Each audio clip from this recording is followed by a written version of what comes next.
Mixing Lab week 2. Oh my god, so exciting. What's up, MJ? Who else is here? Oh my god, I saw Buck show up. Oh, I got Buck on the front page. What up, Bucky? So good to see you. All right. Zach on the front page. It's funny who's on the front page week after week. I don't know how that. Do you know how that works? I have I don't no think it idea has. how it It's works. like not alphabetical. It has nothing to do with when you go in the waiting room. Well, when people can speak, I think it sorts them by whoever has spoken. But when Oh, everyone's muted, I don't know. yeah, I don't know either. Great mysteries. Who else is All here? right, shall we get into it? Let's do it. Before we start the lecture, I have just a few announcements that I want to make up front. Um, First is while we are getting settled, make sure that you have access to headphones for the lecture. This goes for every lecture, but given that it's a mixing class, it's nice to be able to hear things and in like high definition and stereo. So go grab some headphones. Um, Secondly, this does not apply to everyone who's here, but for everyone who is watching the recording of this after the class, remember that there's no Pro Tools audio in the Zoom version of this recording. So if you're watching on zoom.us, there's no Pro Tools audio in it. However, there's a YouTube video that we are going to upload right after class that has all of the Pro Tools audio in it. So don't watch this on Zoom, watch it on YouTube. Um, okay, and then who attended the Mix Buddies or who met with their Mix Buddy this week? Didn't sick. Wow, that's essentially everyone on my screen. That's so sick.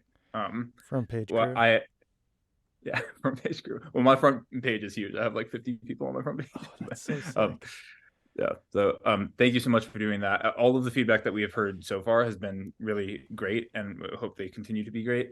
Um, I wanted to just say one thing out loud.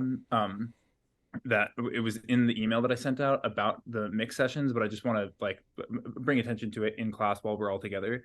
So in that email, we kind of sent a breakdown of a suggested way to go about that conversation. Philip and I think that that's probably the best way to get the most out of the experience, but do whatever you want in terms of the schedule. The important thing that is not negotiable or that is a requirement of this is the type of feedback that we give in the mix sessions. For those of you who've taken school song classes before, you'll be familiar with the type of feedback that we prioritize at the school. But I just want to give a breakdown for people who might not be familiar, or just as a reminder to those who haven't heard in a while. So there's three types of feedback that we consider at the school. There's evaluative feedback, which is like, I like this or I don't like this. You're evaluating it. There's prescriptive feedback, which is like, you should do this or you shouldn't do this. And so that's prescriptive feedback. And the last one is a descriptive feedback. And this is the type of feedback that we're interested in giving at the school. Descriptive feedback is just describing your experience as a listener and describing what is there in plain terms, not in like evaluative good or bad terms, just describing what's there. We find that this is the best type of feedback to be giving in these settings where we're just meeting each other for the first time and where we have not yet built the trust between mixed buddies, for example, to give like harsh critical feedback, and often that's not useful anyway. So descriptive feedback and have it be thoughtful, and yeah, that'll get us a long way. I'm sure that took place for the majority of sessions. I just wanted to reinforce that point here. um, and then the last thing, Philip just mentioned this in the Discord, but I wanted to highlight it at the beginning as well. um, when you're doing your homework or when you're working on your homework, do not listen to other people's mixes until you have finished your own mix. It's going to make the homework very strange to complete if you've heard all of these different finished versions or finished versions of the mix. So do your own thing, then upload, and then please at that point listen to a lot of people's mixes and leave comments on everything, and talk about it in the Discord and everything. um, okay, I think that's everything. Philip, you want to take it away? Yeah, let's do it.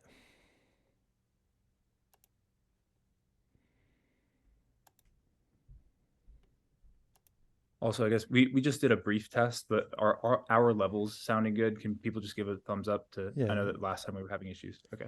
we tried. We tried to make it better this time, everybody. Okay. Let's see. Where do I put all y'all pretty people? Actually, I kind of like you up top. Let's try that. Let's see if that works. Okay. Welcome to Mixing Lab Week 2. I'm so excited. And, as always, quite nervous. Before we get into Pro Tools and see what kind of damage we can do to the beautiful homework songs, I want to share a trick that is going to make your mixing life much easier. It's going to help you get your balances faster. It's going to help you focus on the most important parts of your mix without distraction. And it's going to help your tracks sound better once they are released to the world. And this trick is mixing on multiple playback devices. I have to find a new place for all y'all. There we go. That's where I want you. Oh my God, I'm so sorry. My little Zoom screen is so confusing. Mixing on multiple playback devices. Before we talk about each of these playback devices and how to use them, I want to get some terms out in the open so we're all on the same page. The first is stereo playback. Stereo playback delivers separate left and right audio signals from distinct locations, creating a spatial and balanced sound experience. We got our left sounds coming out of our left speakers, right sounds panned right coming out of our right speaker or our headphones. Stereo playback. Mono playback combines the left and right audio signals, delivering them simultaneously and uniformly to both ears, creating a single cohesive sound. Mono. Single. One. All the sound. Doesn't matter where you pan it, it's going to come out the middle. To make a stereo playback mono, we use summing. So summing is the process of turning your stereo mix into a mono mix. And summing can happen in two different ways. We can use a plugin in our DAW or any kind of system in our DAW to take the left and right channels and combine them so that both the left and right channels come out of both of our speakers, thereby making a mono signal come out of two speakers. Summing. This happens in the DAW. So that way we can listen mono in our headphones. We can also sum at the speaker. So like when you listen on a Bluetooth speaker, for example, the sound comes out mono at the speaker, right? Summing. It takes our stereo audio and makes it mono. Now, let's talk about this trick. So, to do this trick, we're going to use the four most common playback devices that almost every mix engineer has. Our monitors, our headphones, our earbuds, and our phone speakers. When listening to these playback devices, we want to be actually working in our DAW in real time, not emailing a bounce to our phone, popping in our earbuds, writing down what it sounds like, coming back to our DAW, listening on our monitors, and trying to do those notes. That is no good, okay? Real-time work. There are many ways to do real-time work like this, and some of you may have already had a technical setup that allows you to swap between these in real time. Fantastic. However, if you don't have this type of setup, the answer to your problems is a little app called Mix2Mobile. It's very cheap. It's got a free trial. Go download it, learn how it works. You will all be able to install it in 1 minute. I guarantee it. But it's amazing for basically sending your 2Mix over Wi-Fi to your phone. And then you can listen to the audio right out your phone speaker or pop in your Bluetooth headphones or your wired earbuds and listen right off your phone. It's pretty great. So now that everyone in this class definitely has a way to listen to their mix live across all four of these playback devices, let's discuss the process that we are going to use and what we're going to be listening for. The process will look like this. In 30-minute intervals, you will switch between the playback devices in this order. Headphones for 30 minutes, your phone speaker for 30 minutes, back to the headphones for 30 minutes, your monitors for 30 minutes, your headphones for 30 minutes, and your earbuds for 30 minutes. And then you shall to repeat the process.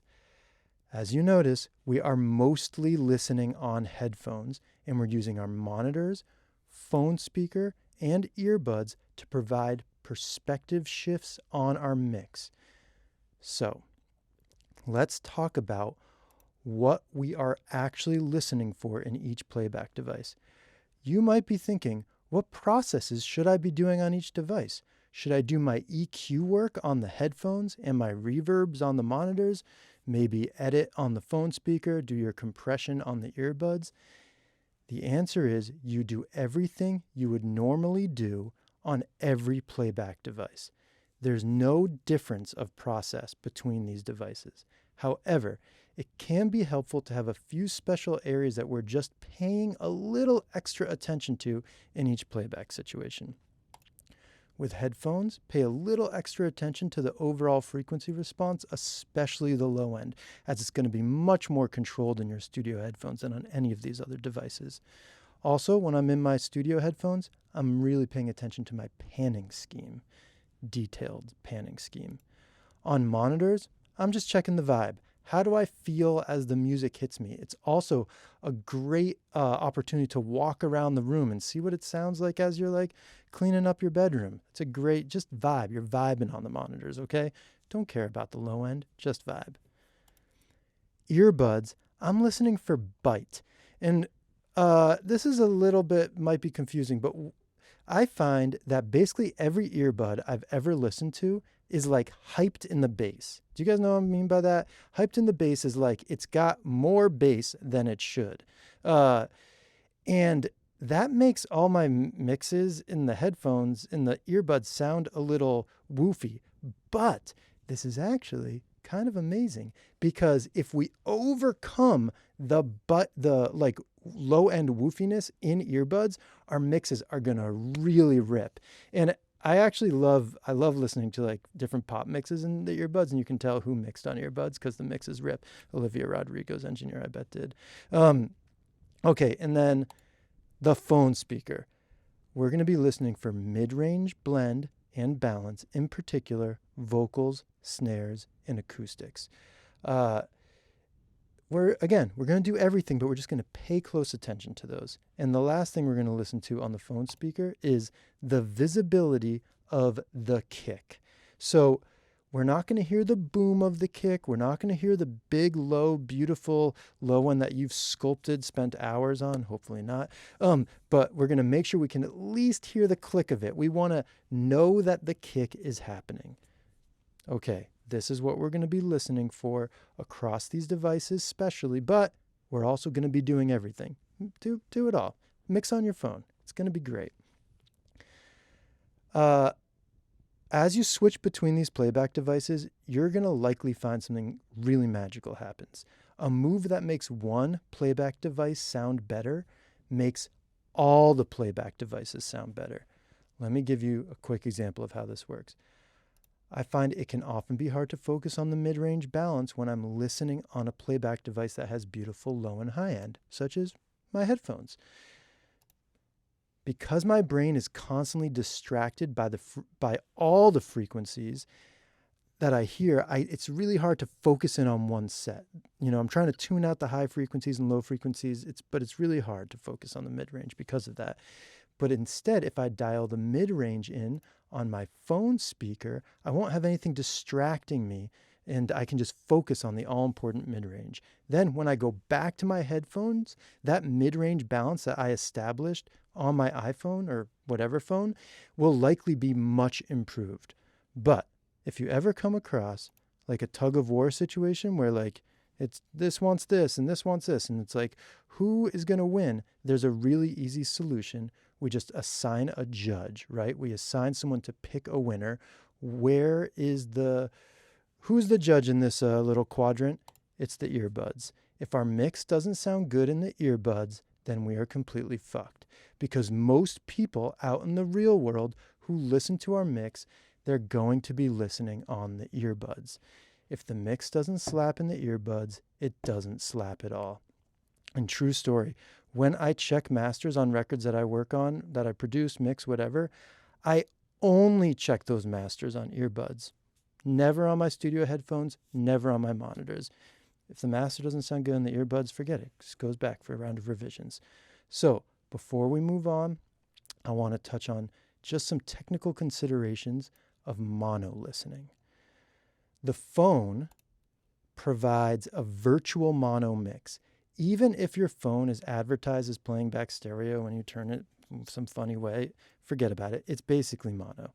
But like I discussed earlier, you can also put the other 3 playback devices into mono with the help of summing in your DAW with a plugin or however your DAW does it.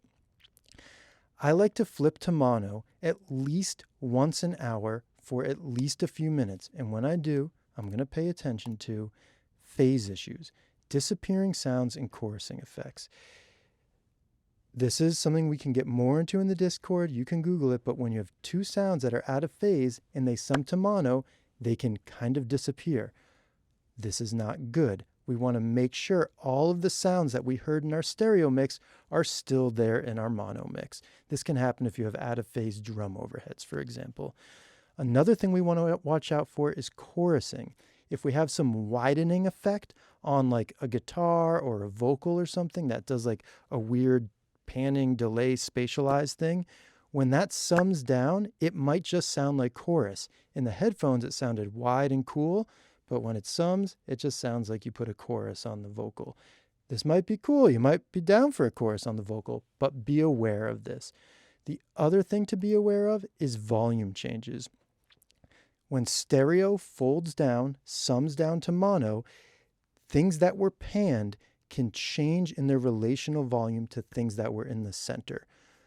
What I like to do is set my balance in stereo, go to mono, make a few adjustments, go back to stereo, see if they're good, make a couple more adjustments, go back to mono, and I just flip-flop 3-4 times until I have a happy medium that I like.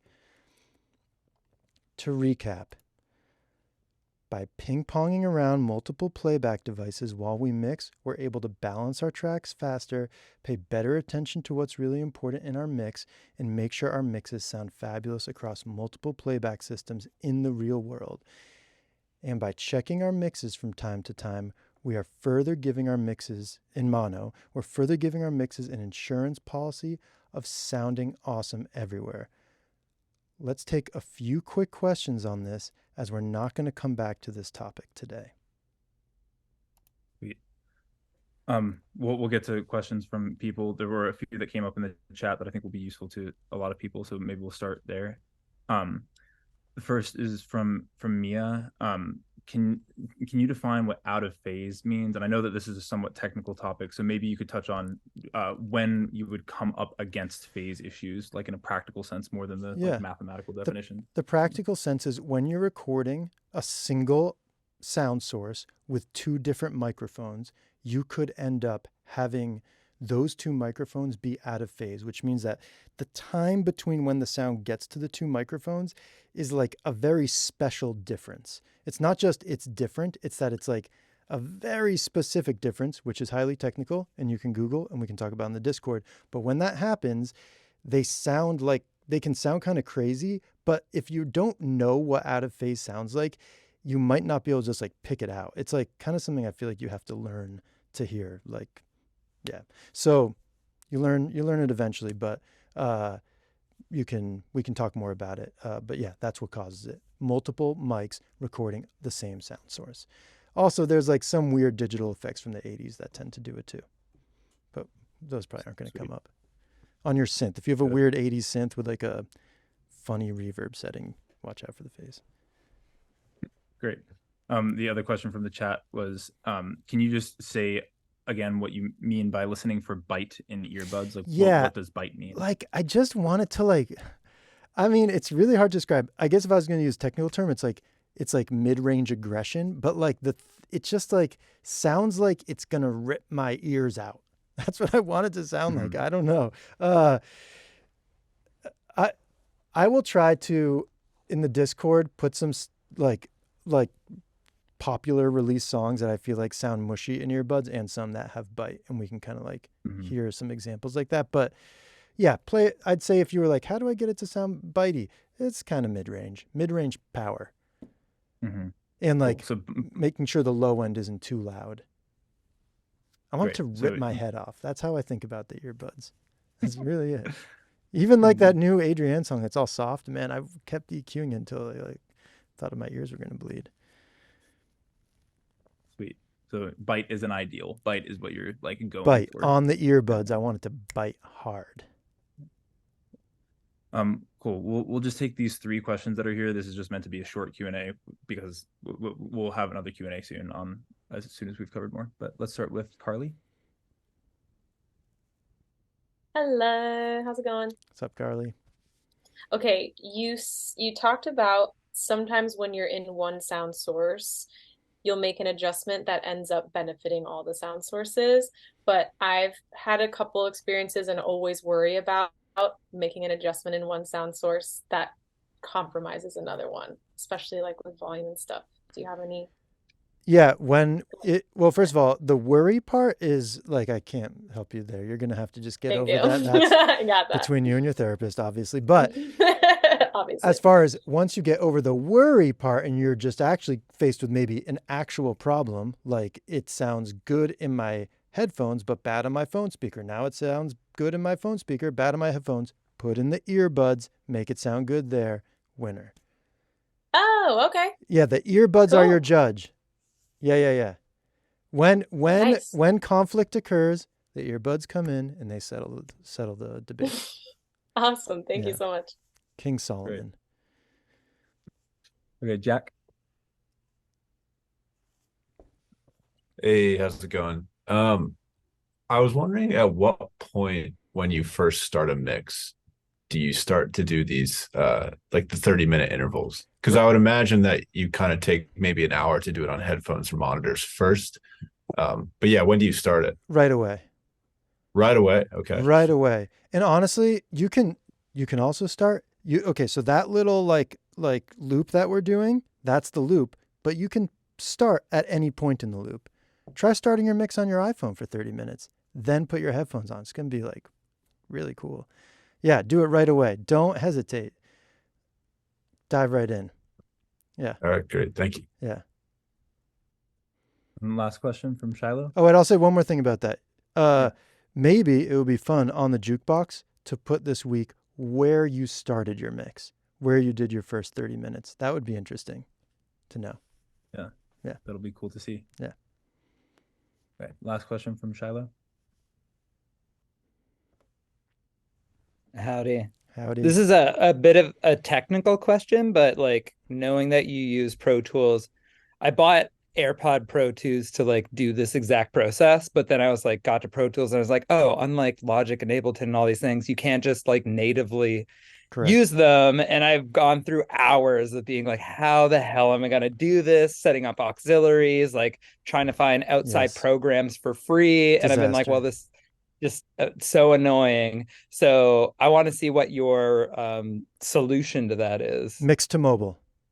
It's the Okay, the Mix Mobile does do that. yeah, because it's going to push the audio to your phone, and once the audio is on your phone, you can push that audio anywhere like that.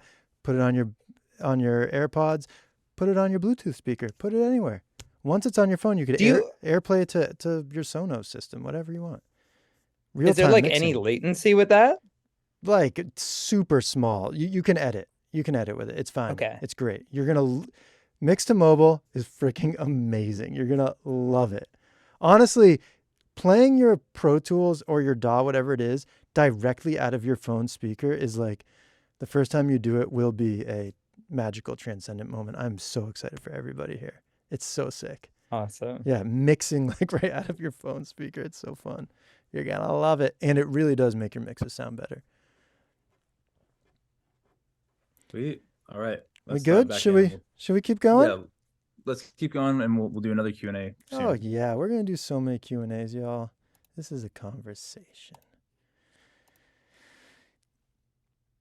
Okay, where were we? Oh yeah, I want to touch on 2 more technical topics that are going to come up a lot today and in lectures 3 and 4.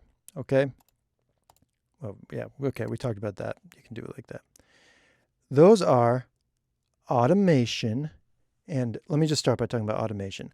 Automation is where performance happens in the mix. It's where we apply the emotional connective tissue between the recording, the mixing, and the listener. Automation is the changing of a value on some part of your mix over time, and we can automate everything. We did a little bit of automation on Buck's song, but we're going to really dig into it this week. We can automate turning on a plugin. We can automate muting a track. We can automate muting a send, changing any plugin parameter, moving volume faders, moving send faders, changing panning positions, and everything else that I can't think of right now, but that you can definitely do in a DAW. You can automate it, especially if you're in Ableton, which is like automation heaven. Us in Pro Tools, it's a little harder, but not for this stuff. During our time in Pro Tools today and during the rest of the class, we're going to see a lot of automation. And that's because most good mixes are full of automation. It doesn't have to be flashy. It doesn't have to be obvious, although sometimes it is. But our mixes must be moving. And we keep our mixes moving with automation. And the other thing I want to briefly touch on, just so we're all on the same page, recap for some, but good to go over it, is delays.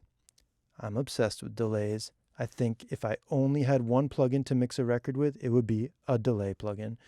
Delays simply make a sound happen later in time and feed that delayed sound back into the delay again, which does make my head explode, but it's an amazing thing.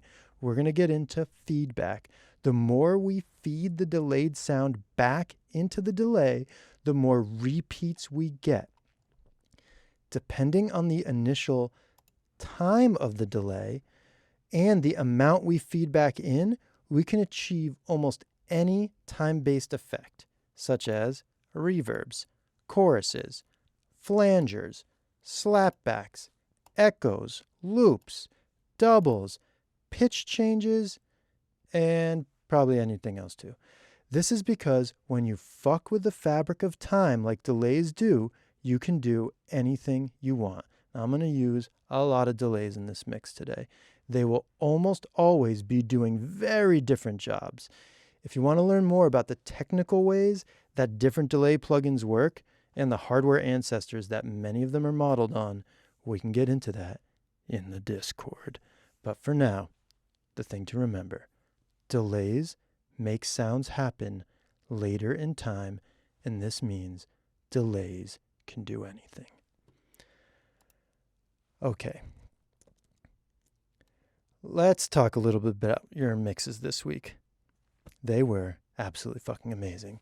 It was so interesting to hear all the differences, all the similarities in everybody's mix. But mostly it was just awesome to get to listen to Elisha and Katie's wonderful tracks so many times. So thank you so much, Elisha and Katie. That was really generous of you to let us all do that. Yes, we give big claps to them. During this lecture, we're going to be focusing on Elisha's song because that's the song that we know everyone mixed because it was not the bonus song. However, if you didn't get a chance to mix Katie's song yet, I highly recommend it. Not only is it a beautiful song and a beautiful recording, but it presents some really unique challenges, as those who mixed it probably know. Namely, how do we approach that chorus where Katie only provided a full stereo file with all the instruments already balanced and affected? Badass move, Katie. We love it. Okay.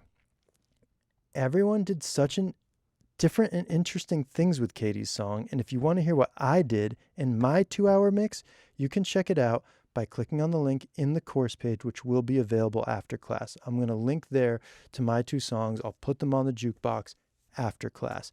Check them out. Let me know what you think.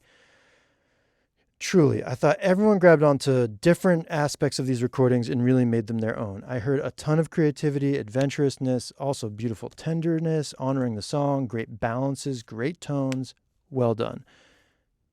And every mix can always be more exciting, right? And one concept that I like to keep in mind when trying to make mixes more exciting is drama. So what makes a good drama? This week, I want to explore 4 key elements critical to any successful dramatic endeavor, of which mixing is definitely one. character development, plot development, tension and release, and shifting the focus. When I'm mixing, I'm constantly thinking of these 4 dramatic elements and how they can inform the direction and growth of the mix, while also helping to keep the listener glued to the sounds that I'm crafting for them to hear. Okay, one more thing. During today's lecture, we're going to look at my mix of Elisha David's Heavenly, and we're going to explore the ways which we can implement all of these dramatic elements across the whole song, from the shortest little twinkle to very bold transformations across huge swaths of the timeline. I'm not going to start today's presentation at the very beginning of my mixing process like last week, because, like all of you, I did the homework. I did my 2-hour mix. It was really fun. So I'm just going to start right where I left off after the homework. So I thought we could all listen to my 2-hour homework mix so we have the same starting point for today's lecture. That seem smart? I think we can do that. For our mix listening, I want to introduce you to a very important piece of software that I use in my daily mixing workflow. So we're not going to listen on Audio Movers. Okay? We are going to listen on Samply. Samply is an online mix versioning and note system that is built for sharing audio between collaborators, and it is so amazing. When I listen to mixes with artists, this is the system I use. So I want to introduce you to it, and we can use it too. While listening, feel free to write down any questions you may have about what you're hearing in the mix, and I'll answer anything specifically in the Q&A. But I do want to say, now that I've said that, one thing. Let's try to listen with our eyes closed. We haven't talked a lot about listening strategies yet, but if you took home recording, you know we're trying to do everything with our eyes closed. We talked a little bit about mixing vocal levels with our eyes closed. Let's try to listen to this with our eyes closed, and maybe you can write down all your questions real quick, save them in your head for after it's over. So go to that link, but don't listen yet. Just go to the link, get it up. Sometimes it takes a second for Samply to load on these players, so give your browser some time, let the wheels spin, get Samply going for you. Okay, everyone go in there. Do you need that back up? No, you're good? Good, okay, everyone's going there. I'm going to go there too, if that's okay. Can people just give a thumbs up once it's loaded on their Yeah, let's screen? just see your thumbs up. People still need the link. It's School of Song. Here, I'll put it back up. Check it out. Go to that link, Heavenly-1. Heavenly-1. But don't hit play yet, because we're going to do the old 5, 4, 3, 2, 1 hit play. It's going to be real fun. So that we're listening at the same time. It's like we're in the studio together. And Samply's it just sounds better than Audio Movers, straight up. Audio Movers is great for real-time DAW work, but when you're really listening to a mix with an artist, you want to do it on Samply. You want to do it on something that's built for that only. Okay. schoolofsong.org/heavenly-1. I'm going to close down my screen share. How's everyone doing? Feeling good? Should we just go for it? Okay, this is going to be fun. We're going to do it with our eyes closed. You can write down your questions afterwards. Maybe you don't even have questions. Oh, nice headphones there, MJ. I see you. Those are my mixing headphones. Okay. 5, 4, 3, 2, 1, hit play.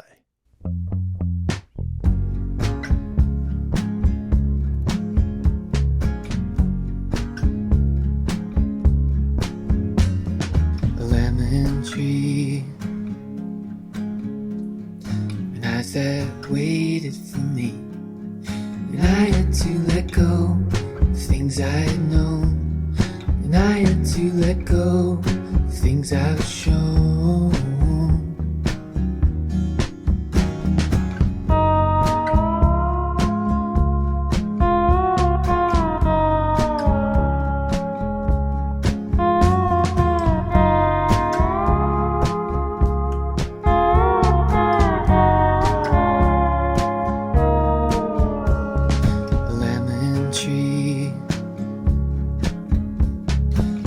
That blooms in the spring,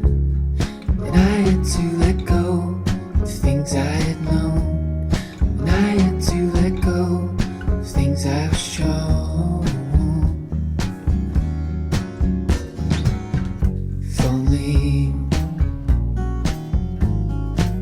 I could hear you.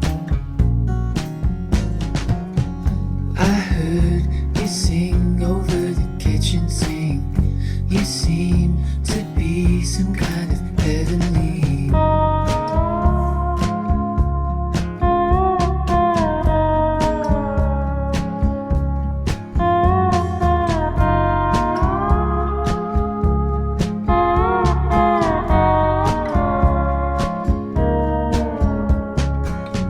If only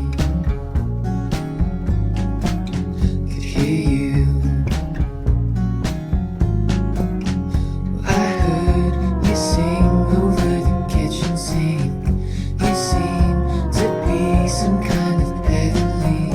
And I know it seems some kind of make believe. You seem to be some kind of heavenly.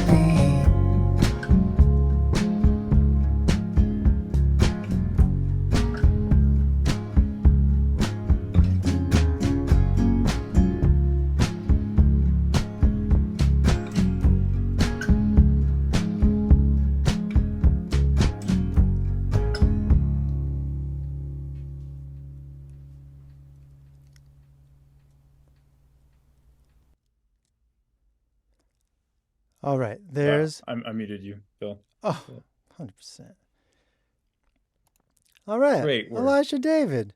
Elisha David, what's up? Unbelievable. Such good work, Elisha. So that's where I got. That's where I got in 2 hours. And I think we should keep going together. So let's see. For the rest of the class, we're going to keep working on this mix, and we're going to take it much further. We may take it past the point of subtlety and possibly even good taste. The purpose of today is to demonstrate concepts and techniques, not to necessarily end up with a mix that Elisha is going to approve for release. That being said, fortune favors the bold, so let's give it a shot, right? Okay. Also, no, actually, that's it. Let's go. Let's keep going. Here we go. Let's get into the process. We're going to get into drama. We're going to get into Elisha David. This is going to be super fun. Okay. Let's just talk about what we're going to do before we go there. Character development. This is our first thing. We got 4 things in our drama little game we're going to play. Character development, number 1. So, Hey, Philip, yeah. let me interrupt you for just a second. Can 100%. you reshare this so we're seeing your full screen? What are you seeing right now? Oh my God, my whole desktop. Hell yeah. Okay. Behind the scenes. Behind the scenes, it's crazy over here, guys. You have no idea what kind of systems I got going to keep track of what to do. 3 devices, just so you know. Okay. Our hero often starts out with one identity, growing through a series of events, ends up in a hopefully more interesting situation. The character development can also happen inside the mix. Given enough time, we would develop as many characters, read, instruments, and voices in our mix as possible. But since time is always limited, let's make sure to at least develop the hero of our mix. And our hero is Elisha David's beautiful voice. So let's do some developing. Here we go, Pro Tools Zone.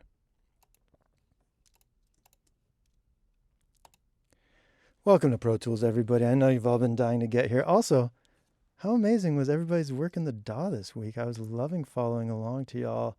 So sick, especially all the people who braved it in Pro Tools for the first time. You're all very, very cool. But also, you're all amazing. Okay, so let's talk about this Elisha David vocal where I left it. So I left it kind of in the lead vocal in a static place. So I took the 3 takes, I took 2 of them, I made them into BVs. By just saying, you are now a BV. And one of them, I said, you are now the LV. I think take 3 turned into the LV, by the way, Elisha, if you're wondering. But that LV, it just kind of like hangs for 2.5 minutes. I think we can develop that character.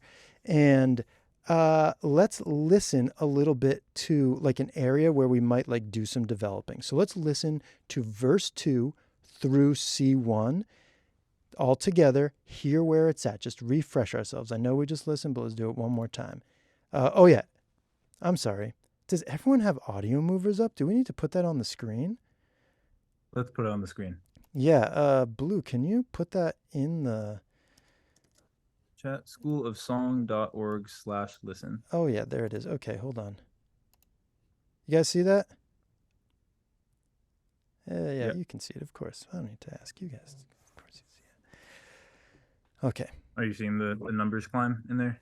Oh, I didn't even look. Let's go. Let me go over to my trusty counter. Oh my God, there's so many people on the audio movers. Let's go over to Pro Tools. Okay, we're in Pro Tools. 141, and that's enough. 142. Okay, fine. 143. Oh my God.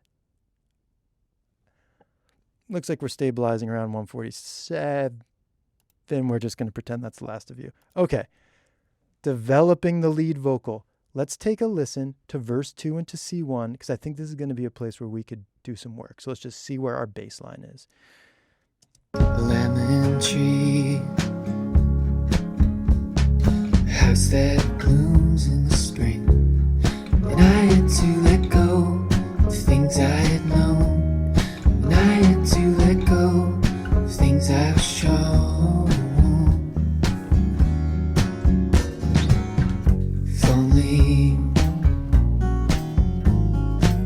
I could hear you. I heard you. Okay, so we heard a transition, a sectional transition. Now, I'll tell you what I'm hearing. I'm hearing like, this is a classic song. Let's add a classic effect to the lead vocal. What's more classic than a slapback delay? For those who are unfamiliar, a slapback is a very classy delay. Think John Lennon, think Elvis Presley. It involves a short single repeat of a delay at somewhere between 80 maybe to 120 milliseconds. No repeats, generally. So let's build one out. You'll hear what it sounds like if you don't know already. I'll do some soloing, and we'll see if we can add a delay to this chorus to develop the character of the lead vocal. Now I'm going to open up my lead vocal mix, and there's some funny routing in there. We can get into it in the Q&A, but don't be too scared of it. Okay, let's open it up. My lead vocal actually is being bussed to this thing called LV lim that I made. It has where my compressor lives. So I'm going to make a send to an aux from this LV lim, which is my drive vocal. I'm going to let SoundFlow do this so it doesn't make any mistakes. But you know, you guys know how auxes work. Now we're going to make an aux. We're going to call it LV slap. The aux is making, it's sending to a thing. Zoom is making the whole computer break. Oh my God, that was a total disaster. SoundFlow hates Zoom. Okay, I'm going to put the plugin on by hand. We're going to use Echo Boy. So for those of you who know Echo Boy, you love it. For those who don't know Echo Boy, you will love it. It's made by Soundtoys. It's a wonderful delay plugin. And let's route the LV slap to the LV mix. Y'all are so good at routing now. I've been following along. Now, for those who came to the Q&A, you know that I have like start positions on all my plugins because I'm extremely lazy. And this is my start position on Echo Boy. 101 milliseconds, no feedback, which happens to be a pretty nice place for a slap. So let's just leave it right there. Why do extra work? The only thing I'm going to do is change the style to the Binsonet because it has a little more bite, and I like my bite. So let's listen to what this chorus sounds like without the delay. So I'm going to turn the delay up. I'm going to mute the send, and we're just going to listen real quick, familiarize ourselves with no delay sound. If only I could hear you. Great. Now let's dial up the send to that delay. This is the fader for the send. Here we go. If only I could hear you.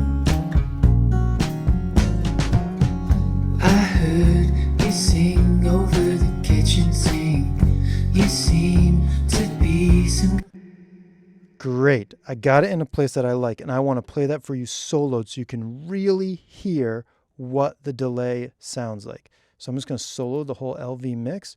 And again, I'm going to mute that slap for a second. Let's just listen to a few lines. If only I could hear you.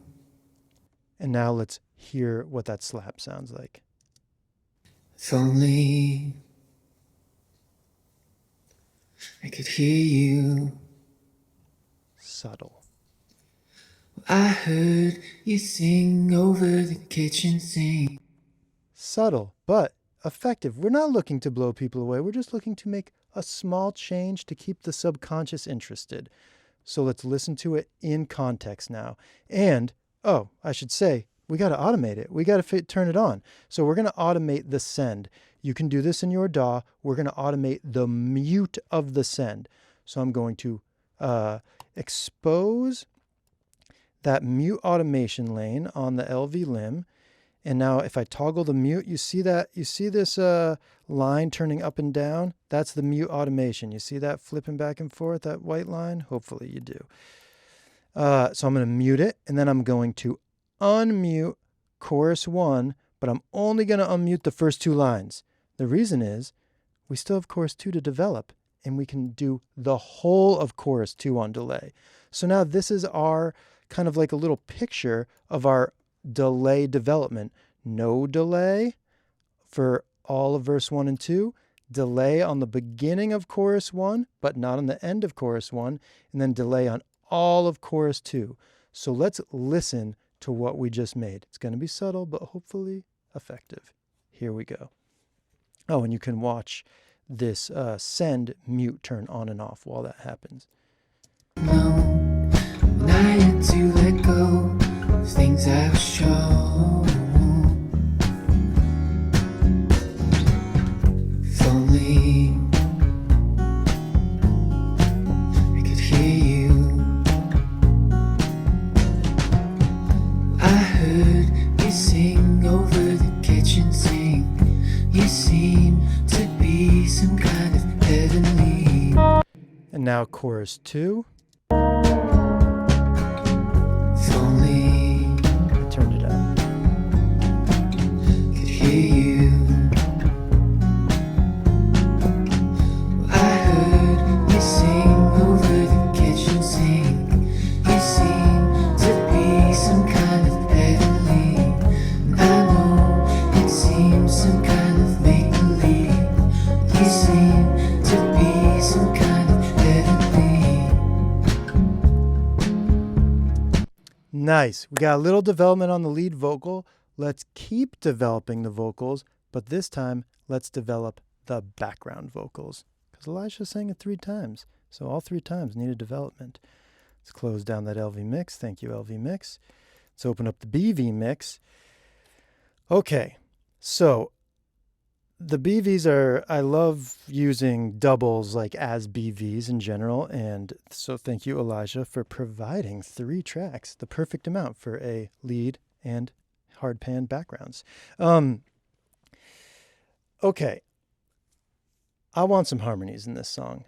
I love that we're singing the unison the whole time. It's cool. It's like very swagger, but what if we had some harmonies? And C2, we already heard C1 without harmonies. What if we added some in C2? Now, if anyone has heard me sing, you know I'm a very good singer and I have this mic here. I could just sing them myself, but that is against the rule of the mixer. We must work with what we have. Also, I can't really sing in tune very well. So, luckily, Elisha provided us the vocals and the DAW provided us a plugin called Alter Boy. So we are going to make our own harmonies with Alter Boy. First, for those who don't know about Alter Boy and don't know about pitch shifting, I'm going to do a really quick rundown of what the heck we're talking about here. So let's open up the Alter Boy plugin. It's a really cool plugin that basically changes the pitch of an instrument or a voice, right? So it has a few different modes. We're not going to get into them. This is not an Alter Boy lesson. I just want to show you what it's doing on how we're going to use it. So we're going to use a robot mode. Robot mode also happens to be my favorite mode in Alter Boy. So let's listen to one of these background vocals with Alter Boy off just to like hear our bass line. So here's BV1, and actually I'll pan it in the middle so it's really clear. I heard you sing over the kitchen sink. You seem to be some kind of heavenly. Great.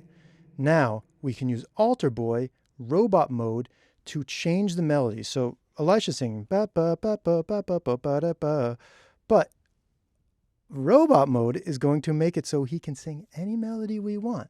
So let's start by just having him sing one note over and over just to show you what this can do. I'm just going to let it sit, no automation. I heard you sing over the kitchen sink. You seem to be some kind of heavenly.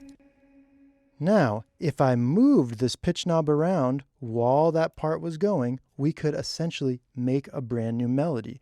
And while I could go to the automation lane and draw some dots and go like, oh, let's do it like that, and then let's do this pitch like that, and like blah, blah, blah, that seems like a lot of work. And guys, I'm not really that into doing a lot of work.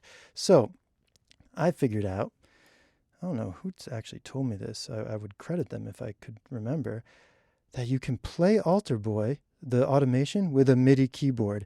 And all DAWs have like a little MIDI keyboard you can pull up on your screen and then play them with your actual keyboard.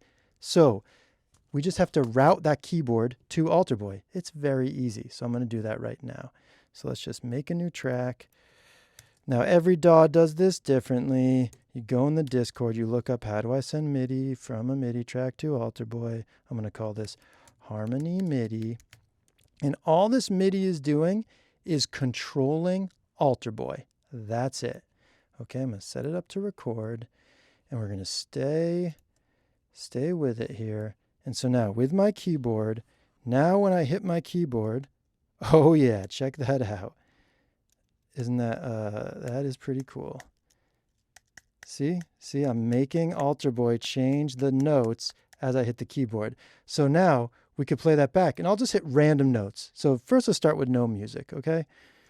I heard you sing over the kitchen sink. You seem to be some kind of heavenly. And I know. Okay, you get the point. You're going to smash the keyboard and make crazy sounds. Now, I don't want to make crazy sounds with this. I want to make like music, hopefully. So, oh yeah, and also, just to be clear, we're going to make a harmony. So like we're going to combine that with the dry vocals. So we're not actually going to use Alter Boy as a plugin. We're going to use it as an aux. So let's go ahead and move Alter Boy over to an aux right now. Get out of there, Alter Boy. Let's make an aux. Let's see if the system will let me do it this time. Alter BV, we'll call it. Sound flow goes fast, I know, okay, but the same thing that you do in your DAW when you mix. I know you all learned. There you go, we have Alter Boy. Let's send to Alter Boy. Let's fix up some of our sends here. Beautiful. And then let's just make sure this MIDI track is pointing at Alter Boy. Yes, there it is. Great, we have recovered. Okay, I'm gonna just make the right tracks be visible on the screen. Okay, now let's bring up that MIDI keyboard again. There we go. So I'm going to try to play a melody in, and I'm going to have it be really loud. Let's just make sure I know what I'm doing here. We got a full blast. Here we go. I heard you sing over the kitchen sink. You seem to be. Let's turn it up even more. You sing over the kitchen sink. You seem to be some kind of heavenly.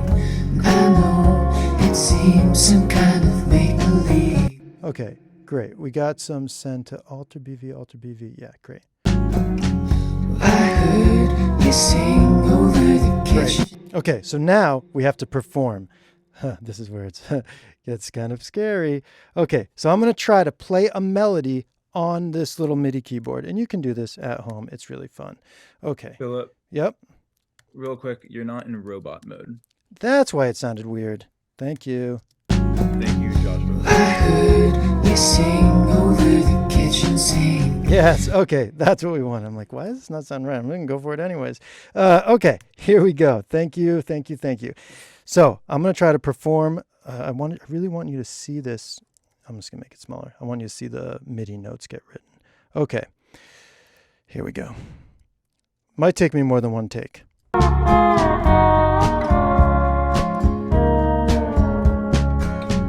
If only could hear you. I heard you sing over the kitchen sink. You seem to be some kind of heavenly. And I know it seems some kind of make believe. You seem to be some kind of heavenly. That was pretty close. That was pretty good. You know what? For the sake of time, we're going to keep that. I had a couple funny notes, but I kind of like it.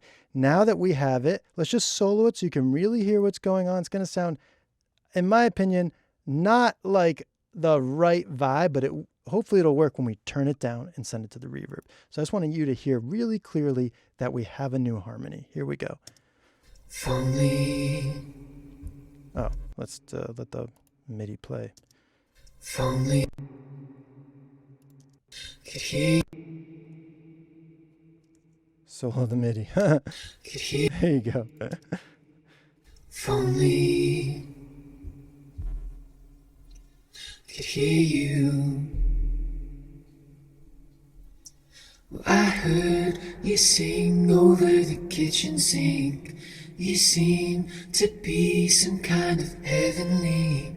And I know it seems some kind of make-believe. You seem to be some kind of heavenly. Great. So now we just got to set it at a good level, send it to the reverb, and we're in business here. So let's turn this way down and let's find the reverb and drag it over to the Altar Boy BV. There we go. So it's going the same reverb as the other vocals. Let's get rid of the solo and set it at the right level. When I'm really doing this, I would never be soloing, by the way. We don't solo. We'll make weird decisions in solo. If only Nice. Chill. could hear you. Well, I heard you sing over the kitchen sink. You seem to be some kind of heavenly. And I know it seems some kind of make-believe. You seem to be some kind of heavenly. Nice. That's right where I wanted it. Subtle, just a little lift when we get there. So we've now developed the background vocals, added a little harmony. It was a little technical, but once you get used to that workflow, you'll be quick. Also, you'll have your own workflows. But the idea is we're going to grow this stuff. We're going to grow these characters as the song moves forwards. And the last thing I want to grow before we move on to the next topic of drama is the drums. Because after the vocals, generally the most important thing in a track is what's going on in the drums. So the drums, like the vocal, kind of just like are vibing the whole time, which is amazing and probably the right move. Good move, Elisha. But given that this is a class, we are going to develop them. I am feeling like we should listen to the transition of verse 2 to chorus 1. Let's open up the drum mix and just listen to our bass line. To let go of things I've shown. Real quick, we forgot to mute Altar Boy. We're going to automate the mute. So let's start with it muted and just open up the mute right at the end. There we go. All fixed. Back to our previously scheduled program of listening to the drums V2 to C1. Things I've shown. If only I could hear you.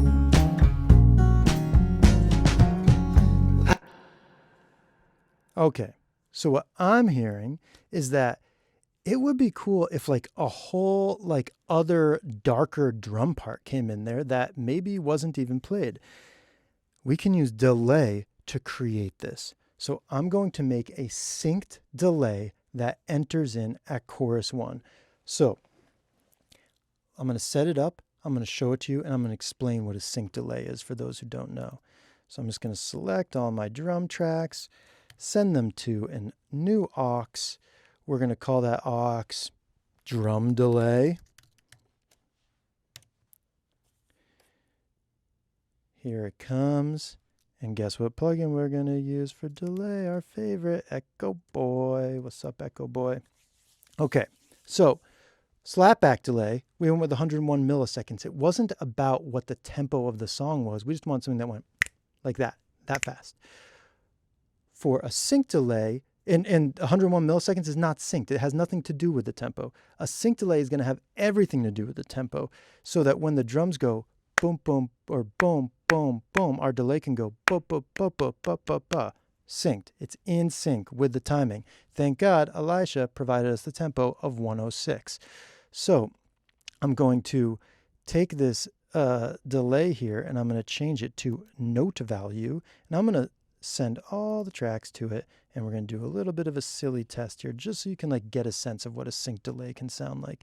Also, for this, I want it to be dark. So I'm going to use the Memory Man style, which happens to be dark. It's cool. And then the other thing is I want a lot of repeats. When we use the slap, no repeats. But now I want like a lot. So I'm going to turn this up to a feedback of like 75, which will just kind of keep chugging along. So let's just listen and see what this silly ass delay sounds like right now. We'll start with it off and we'll turn it on at chorus 1.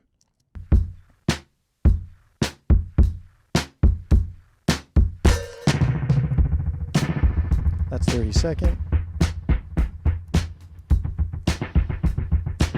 16th notes.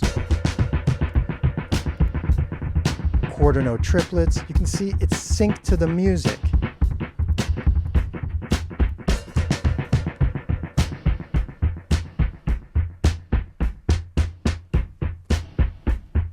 That's what I'm looking for.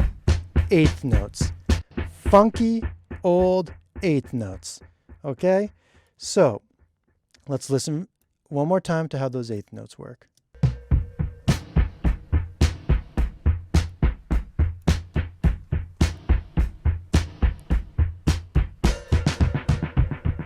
And that's with it muted. It's our original. Okay, but just like Altar Boy, we started with it really loud. That was ridiculous. So let's turn it down and find a nice level for it without being soloed. Here we go. If only I could hear you. I heard you sing over the kitchen sink. You seem to be some kind of heavenly. Love it. And again, I'm going to automate the mute to turn it on. So I'm going to start with it all muted. We'll open it up and we will find where we want to unmute. I think it's from here to the end of the song. And it's going to unmute across the whole group. We had our tracks grouped. And let's listen to this delay not be on and then be on. So let's listen again to that transition between verse 2 and C1 and hear the drum part developing the character of the drum part. To let go of things I had known, and I had to let go of things I was shown. If only I could hear you. I heard you sing over the kitchen sink. You seem to be some kind of heavenly. Oh, and I love that you hear the tail every time you stop. So fun. There we go. We got some character development. We got the lead vocal, added some slapback on the choruses and a different amount for each chorus, a different time of the chorus. One only had the beginning, one had the whole chorus. On the background vocals, we added some harmonies on chorus 2 to differentiate them from chorus 1. And finally, the drums, we added a delay to kind of make a whole new part that didn't exist. We're just going to ride that out for the rest of the song. Character development complete. Should we take a few quick questions on that before we move Yeah. on? Great. Let's do that. Let's do questions, and then we'll take a short break, and then we'll go on to the next section. While people are putting their hands up, there were a few questions in the chat that would be good to highlight. A few people are asking how you do like several actions in once in Pro Tools, like putting the sends on everything at the same time. Is that using groups? Yeah, so you can do this in every DAW. There's like a key command for like, do this thing to all the selected tracks. That's how it works. So in Pro Tools, it's Shift Alt. Alt means all, and Shift means selected. In Ableton, it's probably a different key combination. In Logic, it's a different key combination, but I guarantee every DAW you're working with has it. So yeah, just select the tracks you want to do the thing on, use the key modifiers, and then do the action. Easy. Sweet. Yep.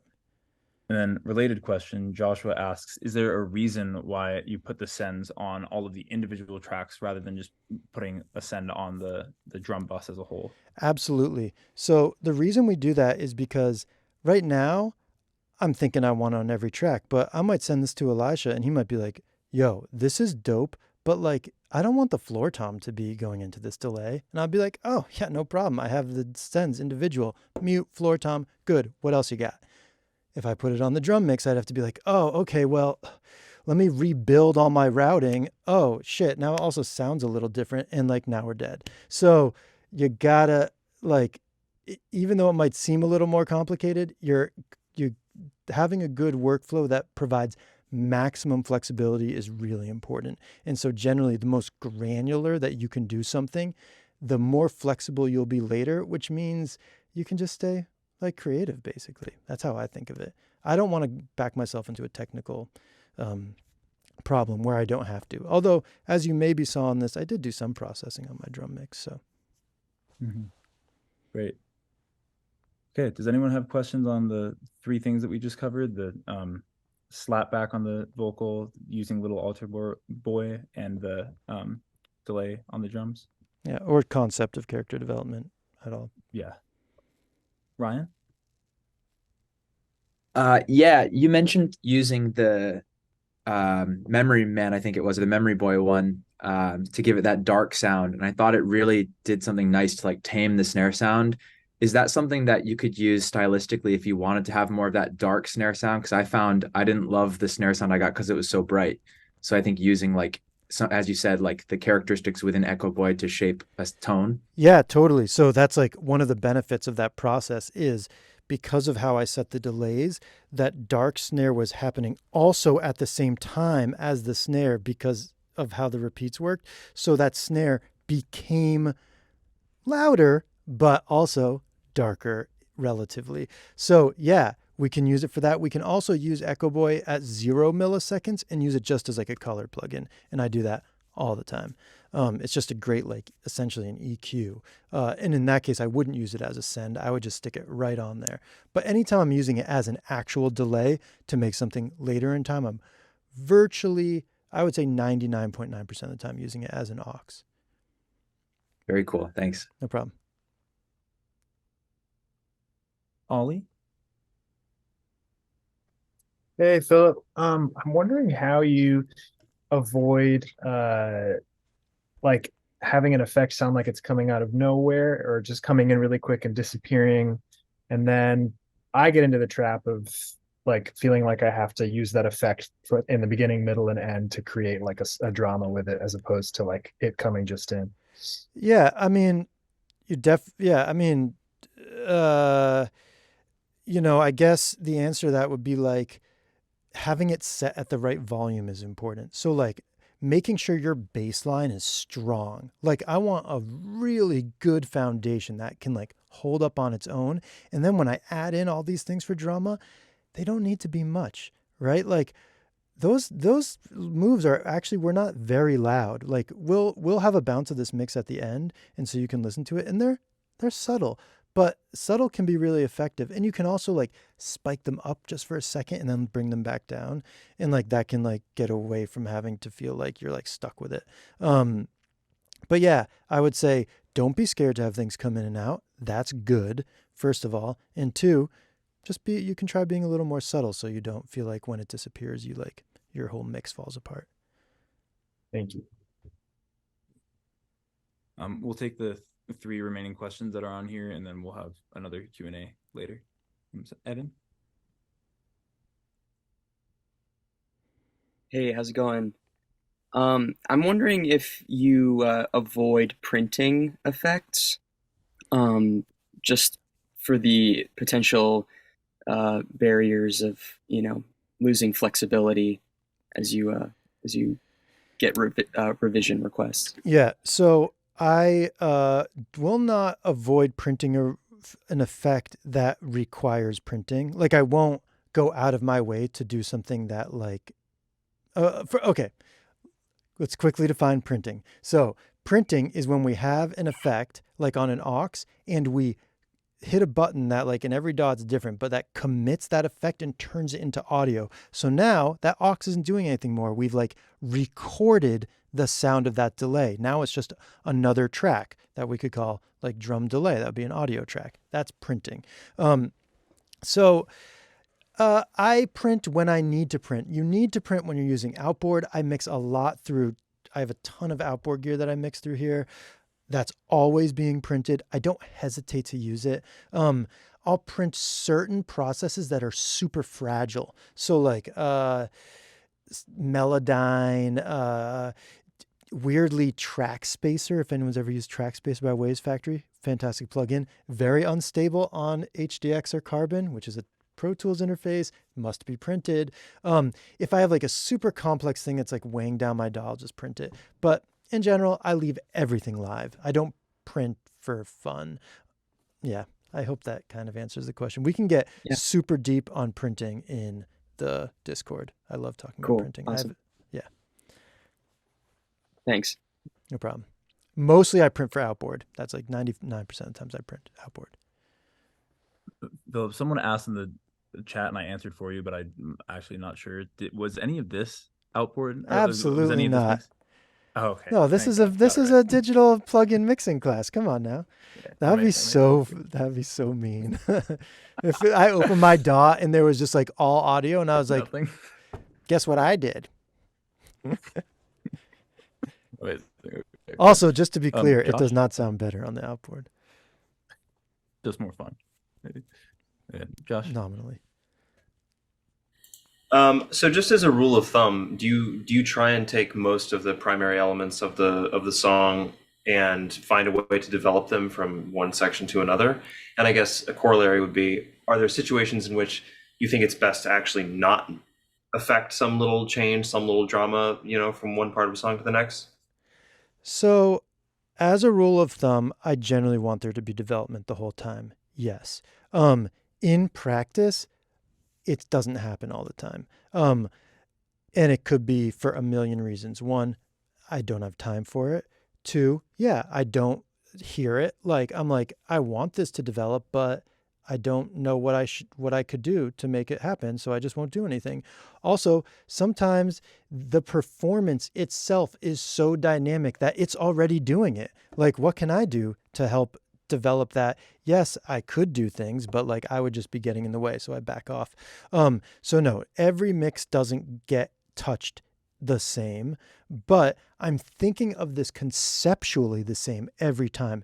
And I'm making sure that that development is there. Whether or not it's coming from my hand, that doesn't matter. I have no ego about that, but it does need to happen. Insofar as I need to be consistently re-engaged with the performance. And that's, that can happen through a million different ways, but as long as that's happening, I'm happy. Great. Is that cool? Kirk? Hey, you talked about one of the golden rules of mixing being working with what you have. I'm just wondering how, in your philosophy, that applies to adding effects that significantly change the sound of a track or the mix overall, like the Echo Boy or even panning. Yeah. Great question. So I was going to talk about this later, but I guess I'll just talk about it now. So, well, yeah, basically, I'll let myself do anything. My goal as a mix engineer is to like make the track sound as good as it possibly can. Um, as so long as I'm uh, like, so long as I am egoless and so long as I am trying my best to achieve the vision of the artist as well as I understand it, there's no rules to what I do. I generally won't play another instrument, but like adding an effect, muting something, changing the form, we'll talk about that in a little bit. Running a harmony on something through like a harmonizer, I have no problem doing that. Also, if your workflow is set up right, like you can always undo it because mixing is a collaborative like process. So like I might do a bunch of things, send them to Elisha. Elisha might be like, love that, hate that. And I go, great, it's gone. Next. So yeah, we don't want to like pre-box ourselves in. I don't want to project onto the artist, oh, they're not going to like this, so I'm not going to do it. What if they love it?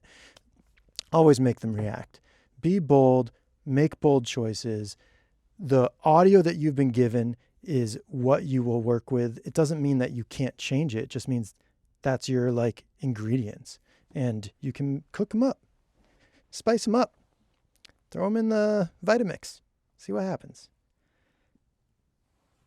Sweet. Okay, that's all the questions that we're going to take right now, but we'll do another Q&A soon. So let's take a 3.5 minute break. It's 17. Let's come back at 21. 21? 100%. Yeah. Okay. See you soon.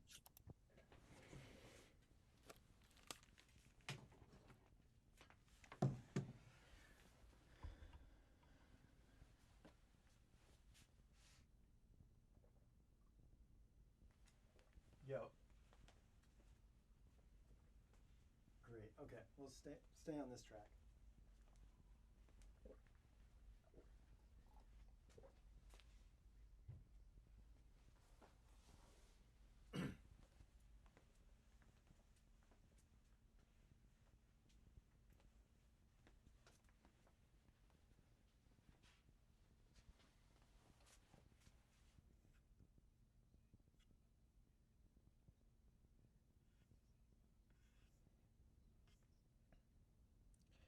So do that one more time.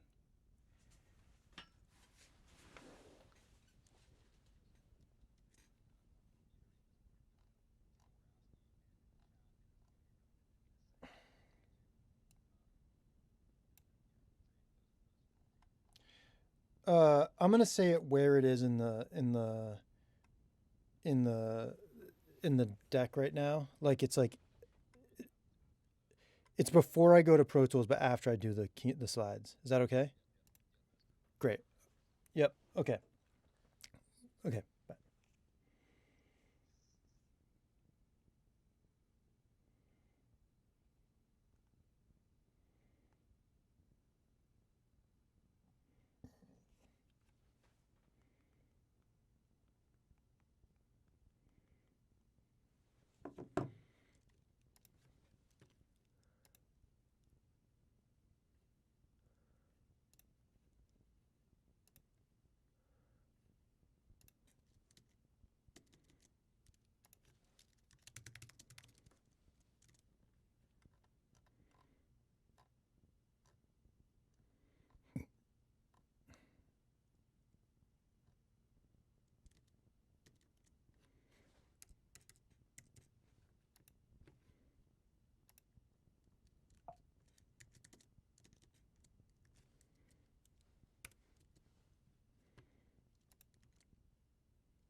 All right. Is everyone excited to do some more drama?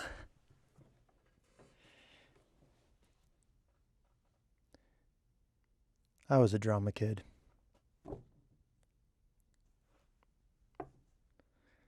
I did like 8 to 10 years old, then sat out until I was 16. Then I realized all the cool kids are doing drama and got back on for the last 2 years.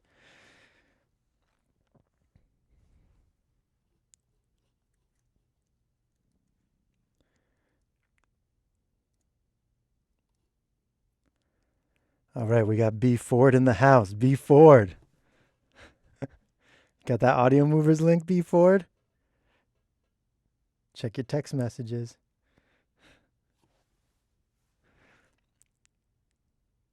I've known B Ford since we were 3 years old. 39 years I've been friends with that guy. Is that crazy?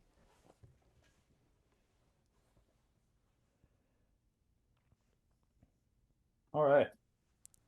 It's 21. It's 21. Let's Oh. party. Here we go. Okay.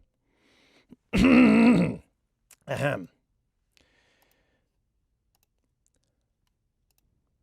Plot development. Okay. Good dramas rely on great plot development. For character development, we wanted to make sure that the individual characters weren't static over time, right? Not one-dimensional. In plot development, our goal is to make sure that the song as a whole has movement.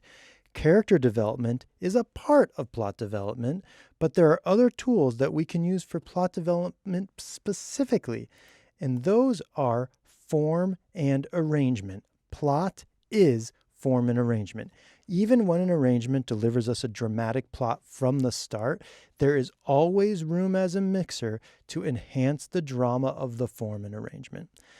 I think of the form of the song as my scenes and the arrangement as my setting, and I'm constantly looking for ways to have each of the form and sections have a distinct flavor, find ways to subvert the listener's attention so they can't guess the plot action before it happens. I want to build towards a climax and hopefully create a satisfying ending. And to do this, we can manipulate the arrangement to manufacture these types of moments. Many of the things we're concerned in plot development, like decisions around form and arrangement, feel very close to decisions that are often in the realm of songwriting and production, kind of like we just talked about. So you might ask, what decisions are we as mixing engineers allowed to make? So I'm just going to repeat myself a little bit from that question and answer. To me, my goal as a mixing engineer is clear. Make the song sound as good and exciting and interesting as possible with the recordings I'm given. I believe that so long as I'm executing that goal without any ego in the process, trying to be as in line with the artist's vision as I possibly see it, then there are no limitations to what I can do, making changes to form, arrangement, or anything else. Another key component of this is that I'm not making any of these decisions as final. The artist's feedback is a crucial part of the mixing process. So if they disagree with any of these decisions, I'm not attached. Also, if I'm sticking to good workflow practices, it should be very easy to reverse any of these decisions, no matter how bold. We'll talk more about feedback with artists in class 4. It's a very beautiful thing, but I just want to make sure that we touch on this point briefly for now. Okay, with that aside, let's go get into some plot development in Pro Tools. Here we go. Pro Tools screen. Okay, arrangement is plot development. I'm going to walk you through some of the parts of the plot development, i.e. arrangement and form manipulation, that I've already done to this song. I did a bunch in the homework. So I'm just going to give you kind of a tear down of what was going on in my head and what I did.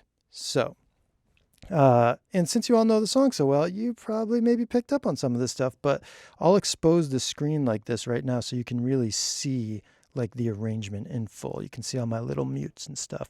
Let's see if I can get some of those automation lines to disappear. Okay.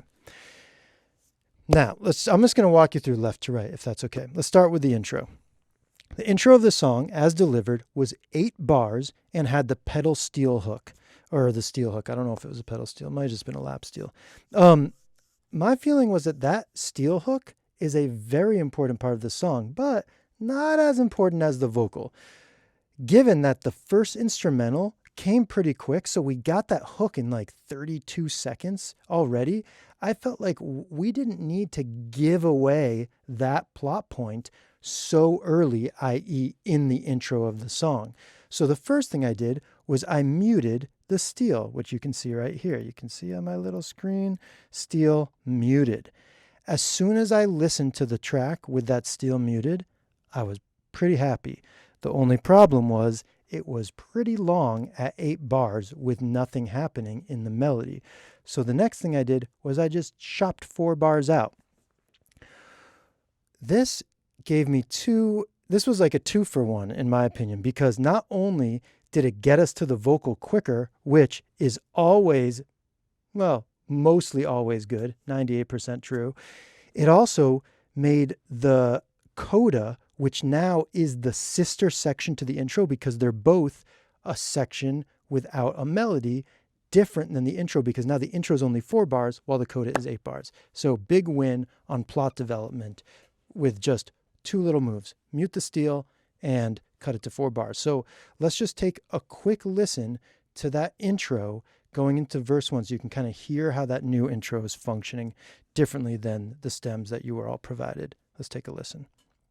A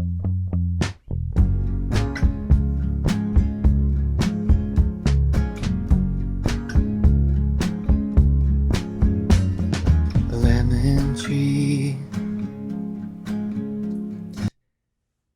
Nice. I think it does a nice job of setting us up for the vocal too. So when the vocal comes in, it's like, whoa, big hero moment. Also, I muted that brush tap thing and I held it out till chorus 1. Just minor move. Okay. So drop 4 bars, drop the steel. Let's talk about what we did in verse 1 to keep the plot moving forwards with arrangement and form. I thought since we have all these big drums, since it's like a pretty full band in the intro, it seems like verse 1 is a great moment to suck it all out a little bit. So I decided, why don't we bring the drums and the bass out for the first half only of verse 1, and when we do that, we'll also bring the background vocals out. So we'll go to a much smaller ensemble. And this is for 2 reasons. One, we want to create a dynamic shift from that bigger intro, but also by sucking out some arrangement elements, it's going to give us a chance to bring them back in later, thereby extending like our plot build. So let's just take a listen to how that works. I'm going to pull the bass and the drums and the BVs out first half of V1, but I'm going to bring them back in on the second half. And luckily, I mean, amazingly, because he's amazing, Elisha played a beautiful drum fill that matched the melody, and I used that to re-enter the drums. So let's check out V1, and we'll listen until maybe the beginning of Inst 1. Listen to the arrangement change that I made. I'll zoom in a little bit. Lemon tree. And eyes that waited for me. And I had to let go of things I had known. And I had to let go of things I've shown.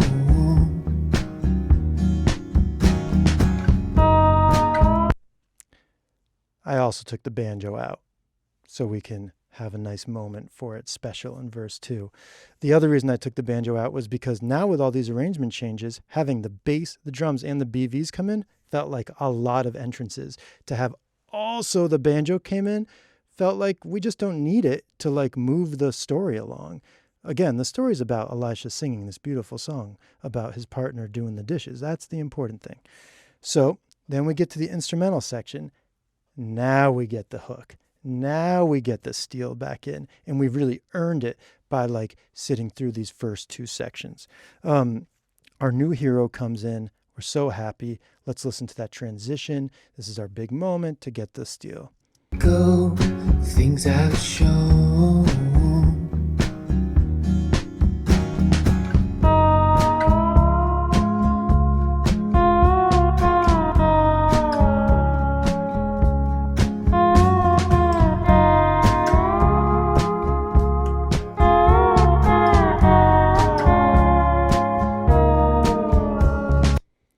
Nice.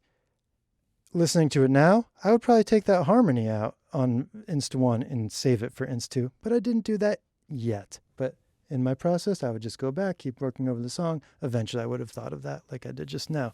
But otherwise, that's pretty much as delivered. That instrumental section is kind of what we got, except we still don't have this brushes track, brush taps or whatever it was called. Let me get rid of that temp group. Okay. So let's talk about V2. So this is the first time we've now come back to another section that already happened. So whenever I come back to another section that's already happened, verse 1 and now verse 2, I think, what can I do to make it the same but different and subvert the listener's expectation? So I thought, well, the listener's expecting the drums and bass to drop out, so we'll do that, thereby setting them up to feel like we know what the action is, but then we're going to bring them back in much quicker. Same with the BVs. We'll bring the BVs in much quicker. This means that we'll have the whole arrangement moving by the time we get to the second half of verse 2, where the banjo drops. So this should give us a subversion of the listener's expectation, a difference between the action in V1, and sets us up to have the banjo entrance be on its own, thereby getting the most attention it deserves. So let's listen to the transition into V2, the quicker return of the drums, bass, and background vocals, and then the entrance of our new friend, Mr. Banjo. A lemon tree, house that blooms in the spring, and I had to let go of things I had known, and I had to let go of things I've shown.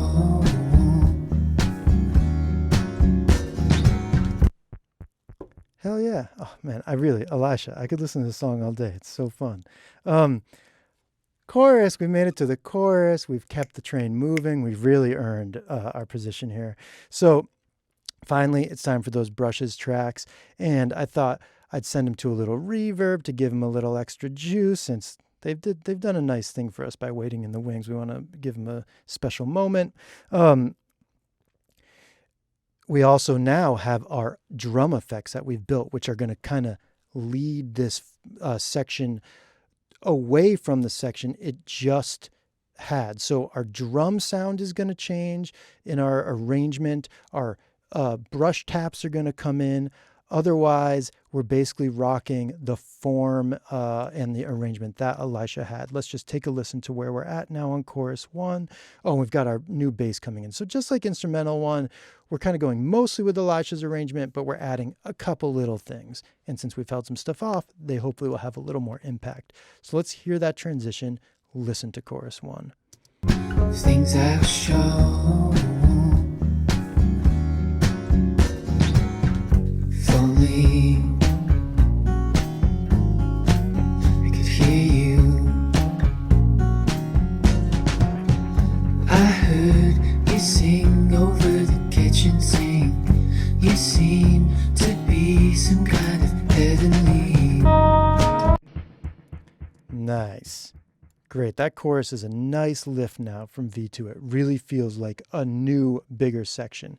And then we get to Inst 2, which the only real difference between Inst 1 and Inst 2 is that we got this new drum sound and the brush taps are in.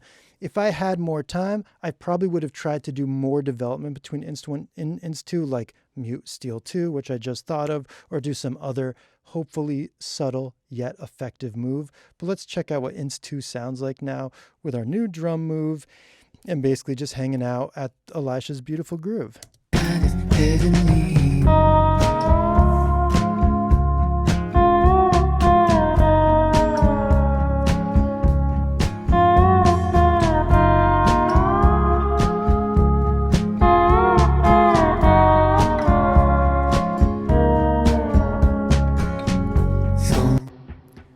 All right. And now we've got to C2. So now we got to figure out what is going to be different in C2 than C1, because we've kind of got all the parts in now. And the big arrangement move that I think we made is adding in the harmonies. And that, I think, gives it a nice change. And also our drum part that we have. So let's just listen to C1 and then listen to C2 and see if we've done the job of building it up in our plot development. Let's check out C1. If only I could hear you. I heard you sing over the kitchen sink. You seem to be some kind of heavenly. And now we'll do C2, which I'm realizing Elisha did a lot of work for us by doing the banjo, the pedal steel return. So let's check that out. If only I could hear you. I heard you sing over the kitchen sink. You seem to be some kind of heavenly. And I know it seems some kind of make-believe. You seem to be some kind of heavenly. Nice. I think it definitely has a lift. I think those harmonies are really helping, and the arrangement that Elisha provided is amazing. I love the banjo and I love the steel coming back in. So there wasn't a whole lot we had to do. It was delivered with a nice build there. And lastly, the coda. Also a great come down off that chorus. Let's just hear how Elisha did it. We basically left it exactly like he did it, except we left our drum sound in so that it's different than the intro. Let's just listen to the intro real quick to remember what its sister section sounded like, and then we'll listen to the coda.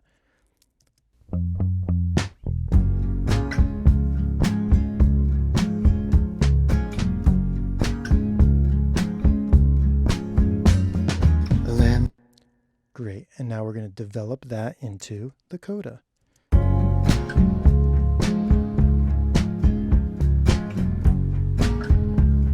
Just got that new drum part. That's enough.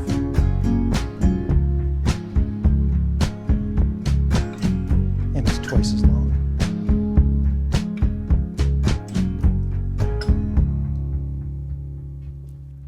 Love the delay tail.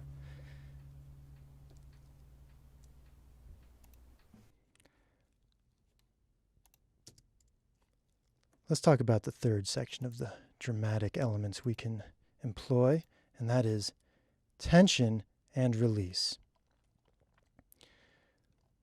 So, the buildup of tension in a song is very delicious, and that sweet release, it can be very cathartic. We can do tension and release with our mix, and we can introduce tension through many different ways. But a few ways I want to show you today are panning choices. We can make imbalances. You remember this from Buck's song probably last week. Frequency removal. We can do some filter cuts. We can add tension with harmonic clustering. We can add weird and tonally confusing buildups of notes. We can also add tension with disorienting spaces and abrupt changes. And each time we build up a tension, we will release it. So let's go over to Pro Tools and try out these 4 little tension moves. Here we go, y'all. Let us start with leaving holes in the pan, making an imbalanced pan. So something I've been hearing every time this plays back is there's a great opportunity for that in the beginning of the song at V1. We have this beautiful balanced left-right guitar we've done in the mix at the intro. And then V1 happens and we leave that balanced guitar in. Why don't we try taking one of those sides out?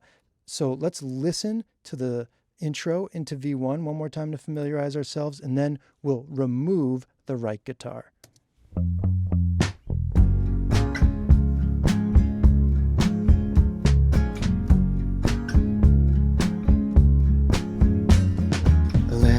Tree, and eyes that waited for me. It's cool like that, but let's see if this can be even cooler. So I'm going to just go ahead and group these and do a little edit here. Just make a clip, mute it. Let's figure out where the actual out point is. I think it's actually here. Lemon. Yeah. We'll do a little fade. Okay.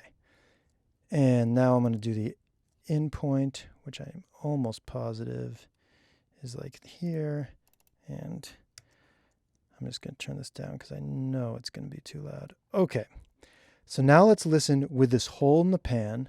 We're going to have an imbalance in the pan that's hopefully going to create a little bit of tension and make the listener think, without even thinking, there's something missing. But we're not going to give it to them when the bass and drums drop in. That would be too easy. We're going to make them wait all the way till the steel entrance, and hopefully that'll make that steel entrance feel even more awesome, which it deserves to be because it's a freaking amazing melody. Great job, Elisha. Here we go. Let's check out this balance pan.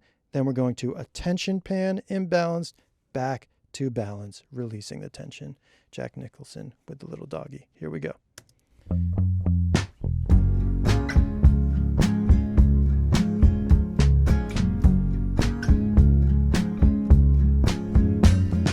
A lemon tree, and eyes that waited for me, and I had to let go of things I had known, and I had to let go of things I was shown.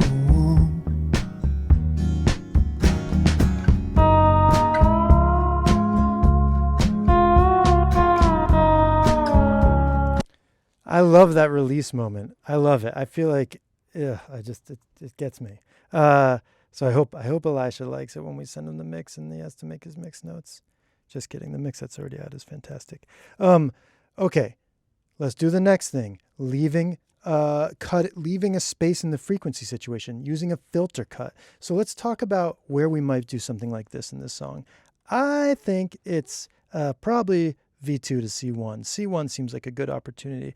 Let's give a listen to V2 to C1, kind of imagine where we might do some kind of cutting of some frequencies, then I'll tell you where I'm hearing it.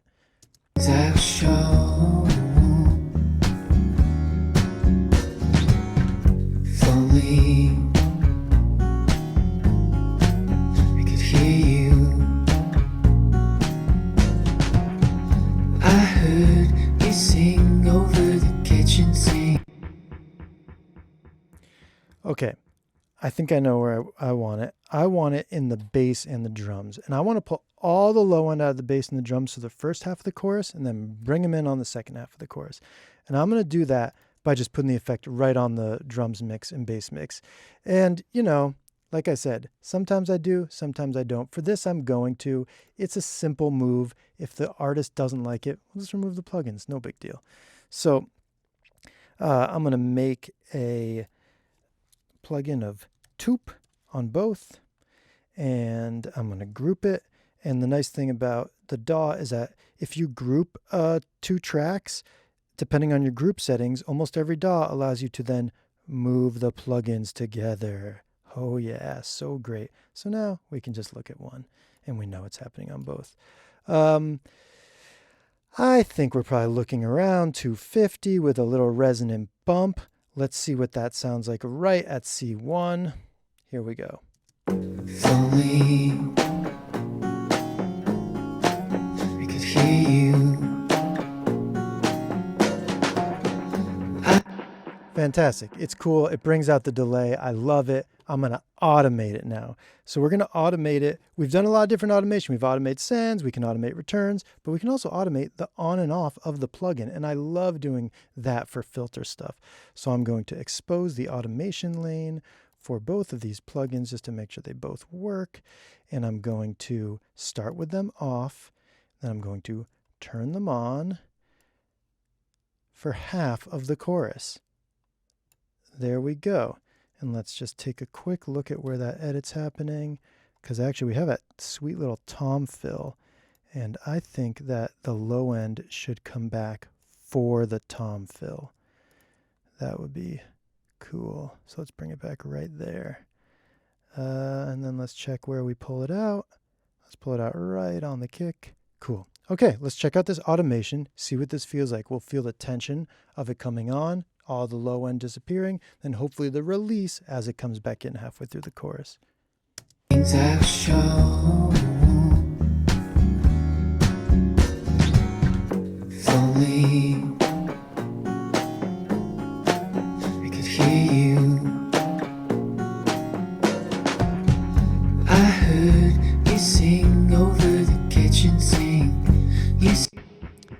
Nice. Totally working. Might not be the vibe for this song, but I'm glad I did it. We'll see if the artist likes it. They might love it. They might hate it. They might suggest putting it in a different place. Who knows? We're just making moves. We're just following our ears around this track. Next thing we need to talk about is using harmonic dissonance and clustering to create tension and then releasing that.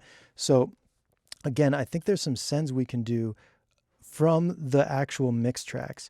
So I'm going to send from the guitar. Well, let me play you kind of what I'm thinking.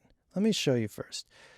I think we can make a big cluster in instrumental 2 going into C2. So let's listen to instrumental 2 going into C2. Try to imagine a cluster.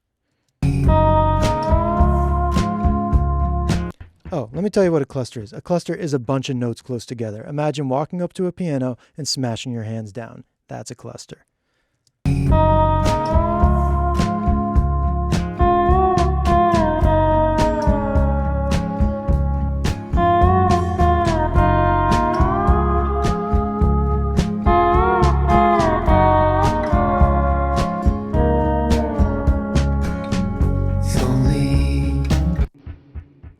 Cool. What I'm hearing is we can make this cluster by sending all of the guitars and all of the drums. We're going to actually make like essentially a new mix track. So I'm going to select the drums, select the guitar mix. I'm going to make a new send from the two of them, and I'm going to call this cluster mix because it's going to go to my instrumental mix bus.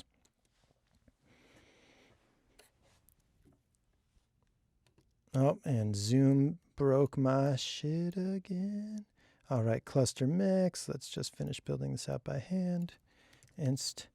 And to make this cluster, I'm going to use Megaverb, which has a really cool feature called infinite decay. This means that the reverb will never stop. Everything we send into it will just keep going, keep going. We're going to use that to build up a huge cluster of sound that we can use as tension and then release it. So let's bring the filter up a little so we don't have too much low end buildup. Bring up a little bit of distortion, and let's just send, we'll send at full 0 to this because we're going to do our automation for this reverb send. We're going to do it at the reverb volume. So this is the output volume for that reverb. I'll show you on the mix window. See right there. We're going to automate this guy. Okay, so we're going to start with it off, and we're going to, so you can just kind of watch it fill up with signal. Hopefully that's what happens. Here we go. That's signal. See that green stuff? That means it's got some reverb cooking, but we don't hear it yet. But we're going to use it.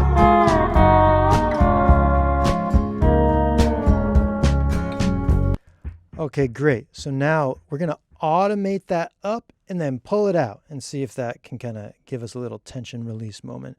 So here I go. I'm going to give it a shot.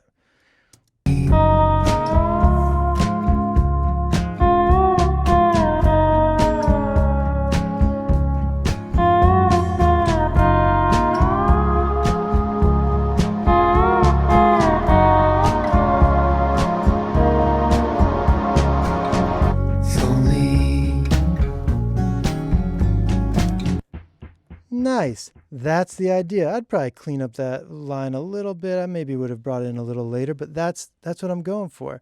It just comes in, comes out, sets up the drop of chorus 2, feels even better because we don't have all that cluster happening. And these kind of dissonances can be really nice, especially in a song that's so consonant. To add in something that's fighting against the harmony can actually really help propel everything forward. This is a very nice tension to use. And then lastly, let's talk about using disorienting spaces and abrupt changes. So this was kind of an abrupt change to pull it out, but how about an abrupt change at the start of a section with a new space? So the coda to me is a great opportunity for that in the song. Let's just listen to how the coda works from the end of the chorus. You seem to be some kind of heavenly.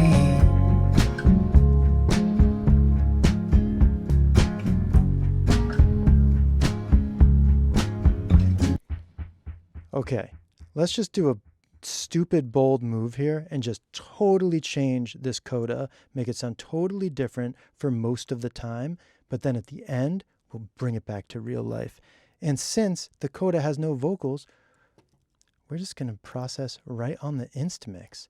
So I'm going to go to my Instamix and I'm going to put a plugin right on it called Lossy, which is a great plugin from GoodHertz if you haven't used it. And we're going to listen to the coda, and I'm going to set it to where I think it's going to sound good. We're going to make a little band. It's got its own little filter here, kind of like Toop. I'm just going to make a tight little band. I'm going to do some standard and packet loss. This is a really fun plugin. If you guys haven't played with it yet, highly recommend it. Okay, let's see what this sounds like on the coda. It's going to sound kind of weird.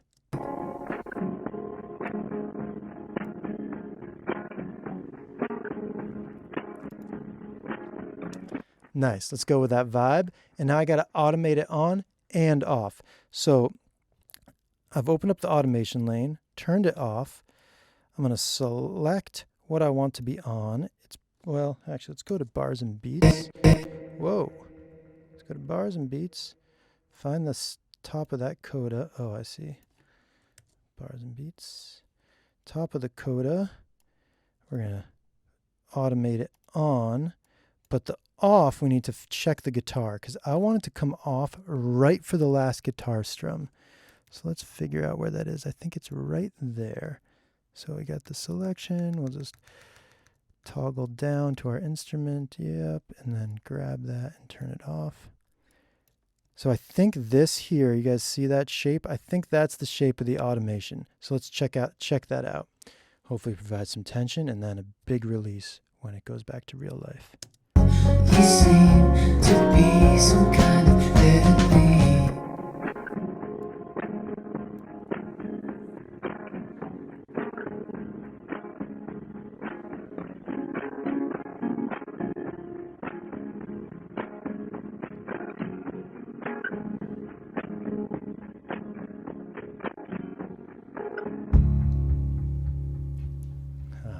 Yeah, there it is.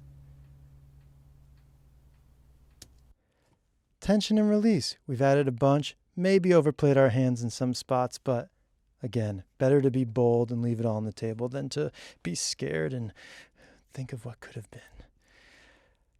And that brings us to the last of our dramatic elements.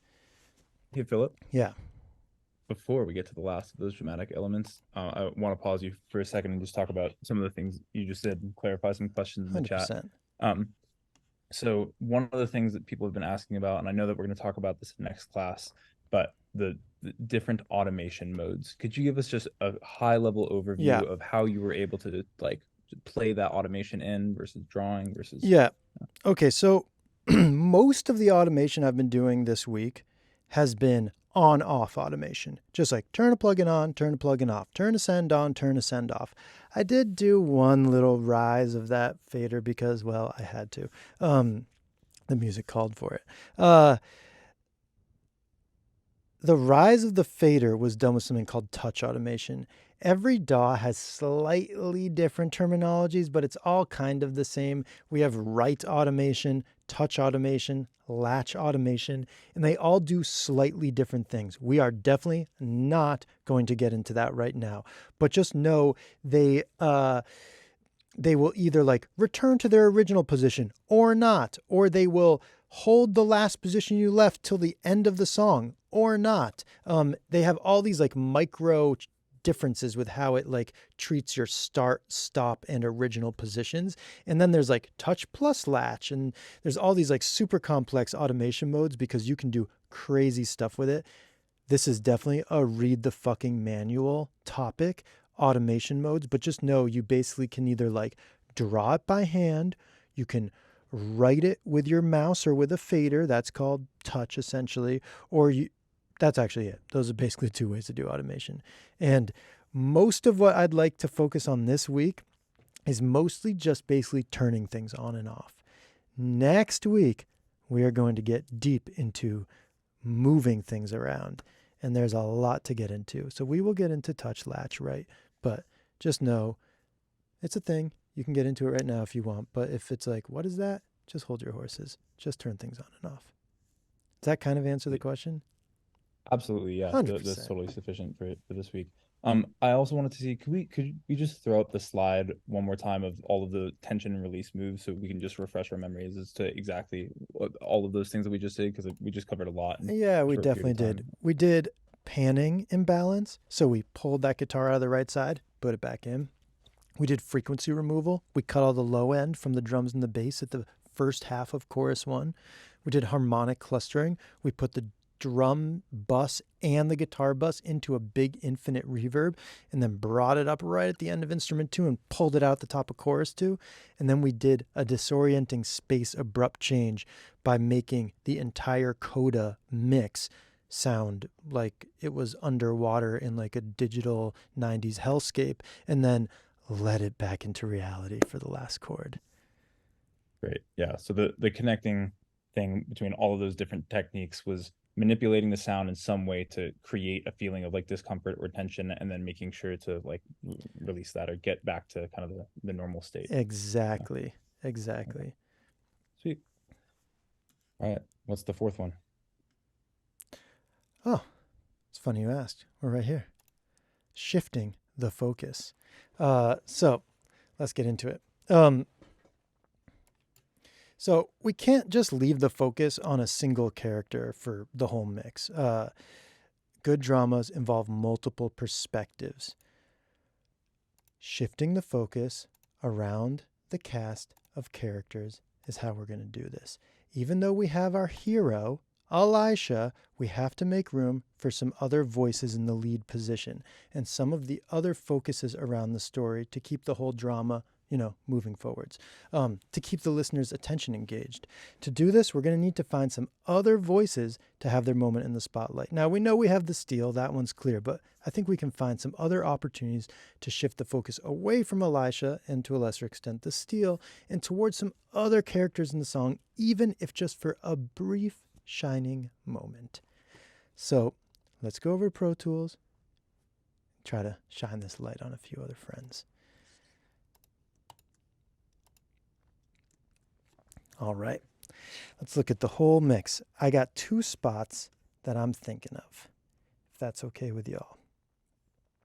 The first, let's check out the beginning of the song. I think there's a really good opportunity there.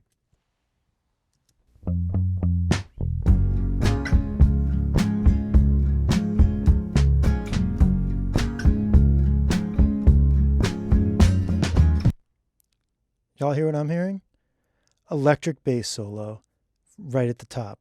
A beautiful 2-second electric bass solo. Let's hear it again. The bass all by itself. So sick.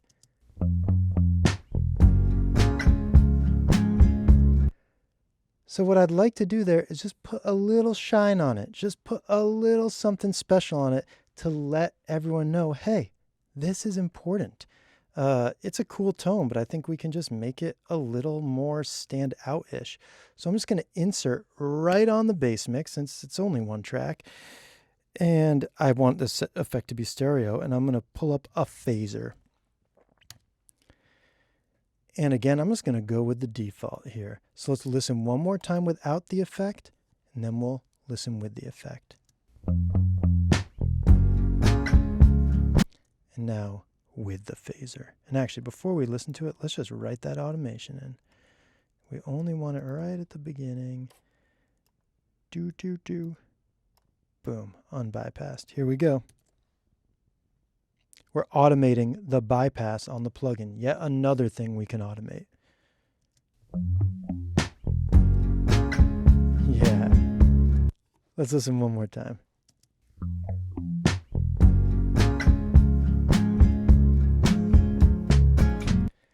Just a little something just lets everyone know we're paying attention. We know the bass is important. And if we wanted, we could even bring that sound back maybe one more time in the mix. But I don't think we necessarily need to. Another performance that I've been hearing the whole time, I'm like, how can we make this more of a moment and help bring the attention not only towards another instrument in the mix, but towards a different pan position. So to recap, right now our attention is clearly on the center we're listening to the lead vocal in the center and the steel in the center. Those are our two heroes of the mix. We're not really having any heroes on the sides. So I think we can use the floor tom, which has just actually been sitting in the center of my mix so far, pan it off to the sides and turn it up. And we can automate some panning and volume changes on that. Let's go take a look. Here's our drums mix. And there's our lovely floor tom right there. And let's look at the panning. Now we can automate the panning just by drawing it in. So I'm going to just make a couple markers here, a couple points. Again, you can do this in any DAW. I'm going to turn it up here. Oh, having a lovely time doing that in bars and beats mode. I'm going to turn it up there. Then I'm going to come down to the other side of the pan. This is what panning automation looks like in Pro Tools. It doesn't really look like left and right, but it is. Then I'm going to crank it up because I know I haven't been hearing it enough. So let's see what that sounds like. Actually, first we will, well, yeah, we'll just see what that, let's listen to a drum fill that doesn't have that, and then we'll listen to this. So here's a tom fill with no panning, no volume. I'll give us a little more pre-roll.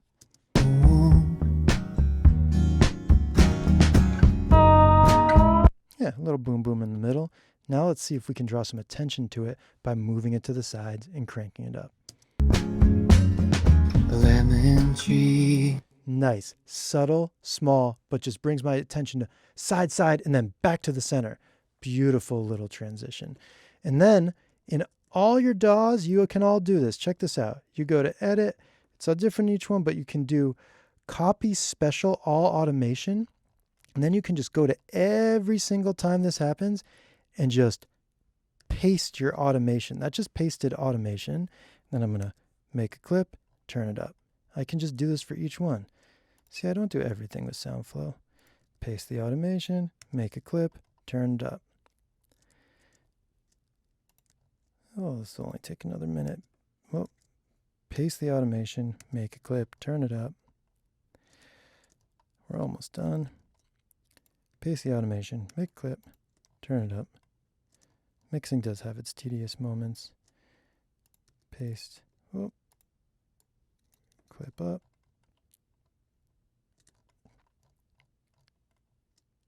Paste, make a clip, turn it up. Are we done yet? No, we got one more. One more. Paste the automation, make a clip and turn it up. And again, you can look up in your DAW, you can go to the Discord, get with your gang, say, yo, how do I copy and paste automation? And like Resky or myself or Zach Fishman or Blue is going to be like, yo, this is how you do it. And you're going to learn in like 2 seconds because you basically got like a Gear Space forum, but like a good one for free. Let's check out some of these tom fills.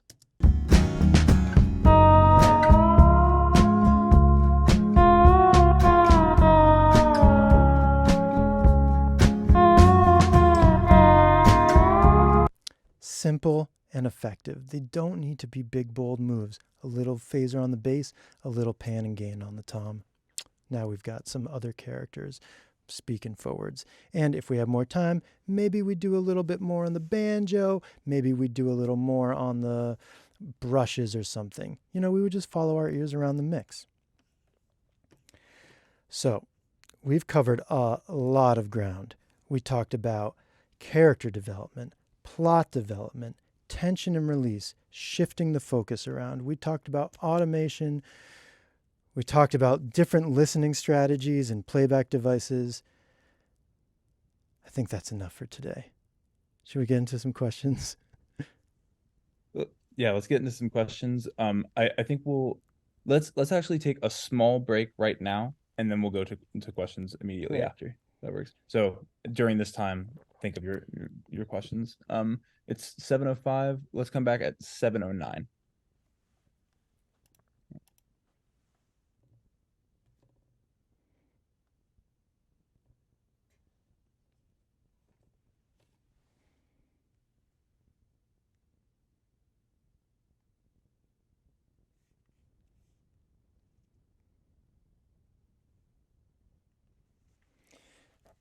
Yeah. Nice. People are handling it all.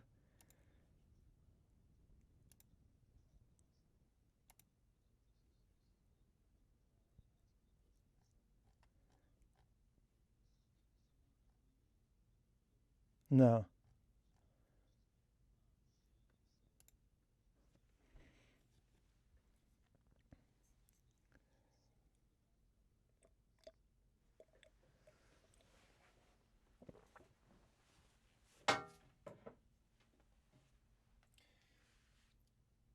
Yeah, I'm so happy to like do questions like that. Yeah.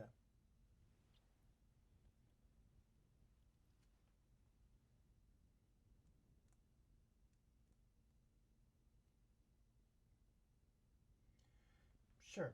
What guide that process. Full trust.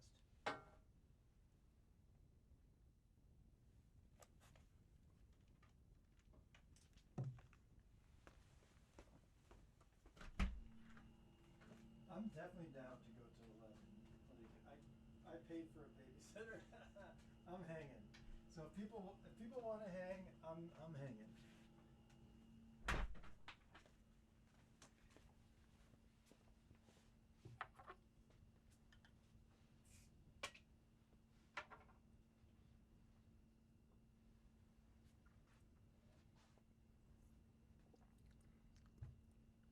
I I think I'd like to like move off Pro Tools for a second. That was a lot of Pro Tools. Yeah. Yeah. No, and I already told Katie that we weren't doing her song. I texted her. Yeah. Yeah. Okay. See you back there.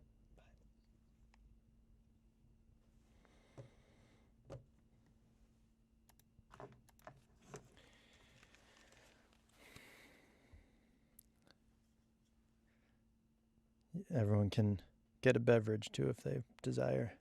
B Ford, you got one? B Ford might be gone.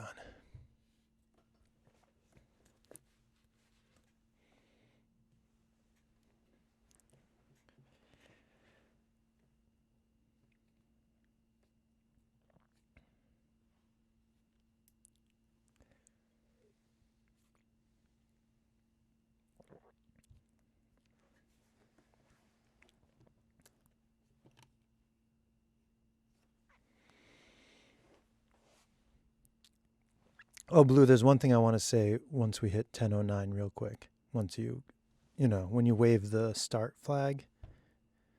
Absolutely. Do you have one of those? You gotta get one. You It's gotta not get allowed. one.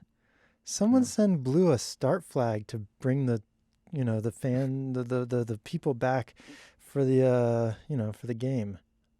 The Or other thing I'm learning. what about like turning the lights on and off like we're at the theater? Okay. Uh, I wish I could turn all of the Zoom lights on and off. Do you remember we did this for a second? Does this put you all in my space? Wait a second.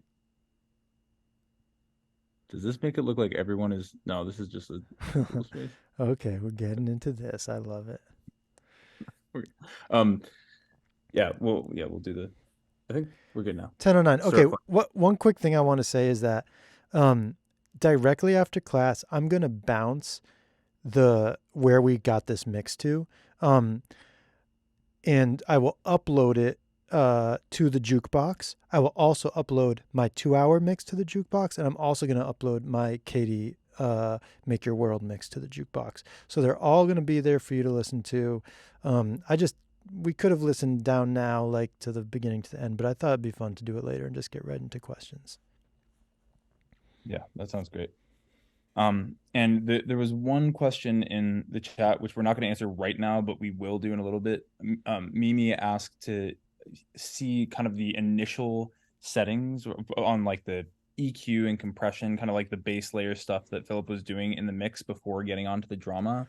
And so we'll take a second to go back into Pro Tools and look at some of those more like preliminary steps.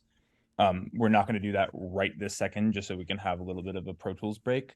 But at some point, either during the questions or if we've gotten to all of the questions, then we'll turn back to that. And there's a chance that we'll end early tonight, but we will stay for as many questions as there are. If you guys want to hang, I'm here. Oh, and Beth asks how to raise your hand. It's in the reactions tab. So on your Zoom bar, the same place where you can like click mute and stop video and so on. There's a reactions button. If it's not there, it's under the 3 dots that say more. You can click more and then reactions. Okay. Sweet. Let's start with Emmett. Hey y'all, can you hear me? Mm-hmm.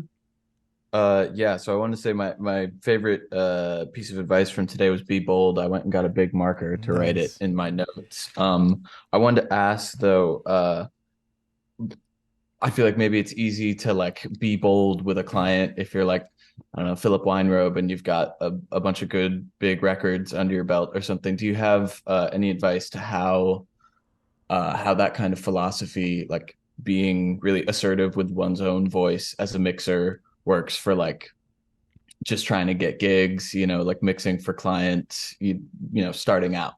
Great question. Yeah, I think it's even more important when you're starting out. It's how you separate yourself, and it's how you say like, hey, I have ideas. Like, that's why are they going to hire you versus the other person?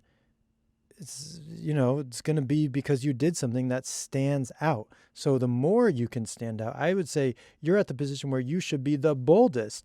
I have the luxury of getting to be subtle because there might be like, oh, well, I don't know, this mix feels like he didn't do anything, but we really like that record he mixed, so let's not say anything and just approve it.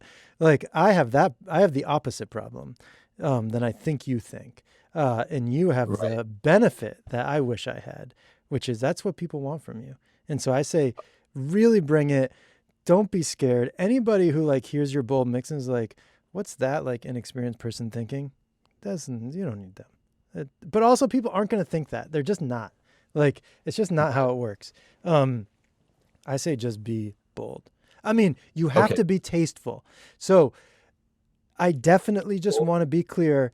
Yeah, and tasteful. Like, I did a few things in this mix, which probably when I would go back, I would have like toned down, right?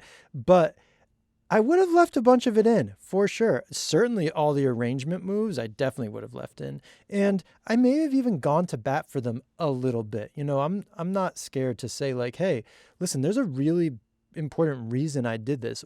Look at what this does. Once they understood that and they're like, cool, thank you, I hear you. Then they say, no, fine, okay.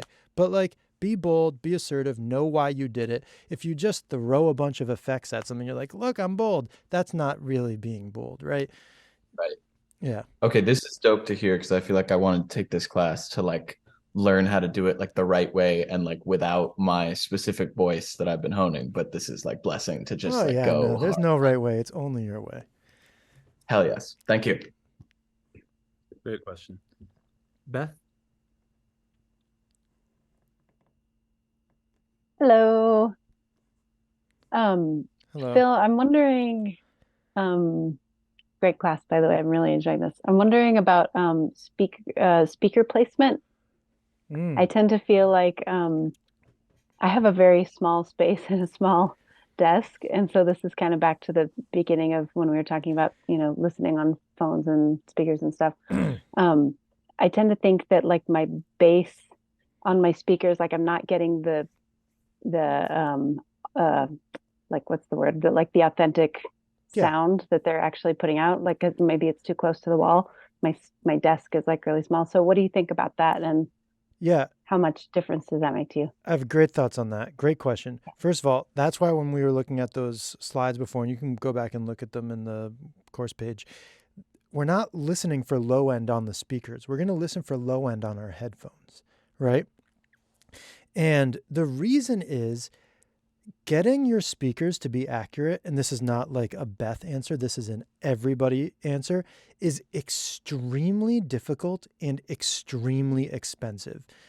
It's very unlikely that unless you are either like extremely wealthy or a professional mixing engineer who like must invest that money into their space, you are going to have the funds to get the low end in your space accurate. So the best way to deal with it is to just not deal with it. You're going to have inaccurate low end. don't think of your speakers, your monitors, as the place to assess your low end. Your monitors are for vibing out. Your monitors are for cranking the tunes, staying on the other end of the room, bopping your head, being like, yeah, this is dope. Like when you want to assess the low end, put your headphones on. There's things you could probably do to improve it marginally, but it's never going to be good. I'm sorry to say. Speakers in untreated rooms, sometimes you get lucky, but mostly you don't. You could try moving them away from the wall. You can try EQing them. But honestly, every minute you spend trying to fix the low end of your speakers is minutes that you could have been doing something much more useful, like writing a song, working on mixing, dealing with like pruning your garden for the winter, making a cup of tea, calling a friend. All those things are much more important, in my opinion. Unless you want to get into the professional, expensive side, in which case, hit me on the Discord. Good question. Let's go to Ben.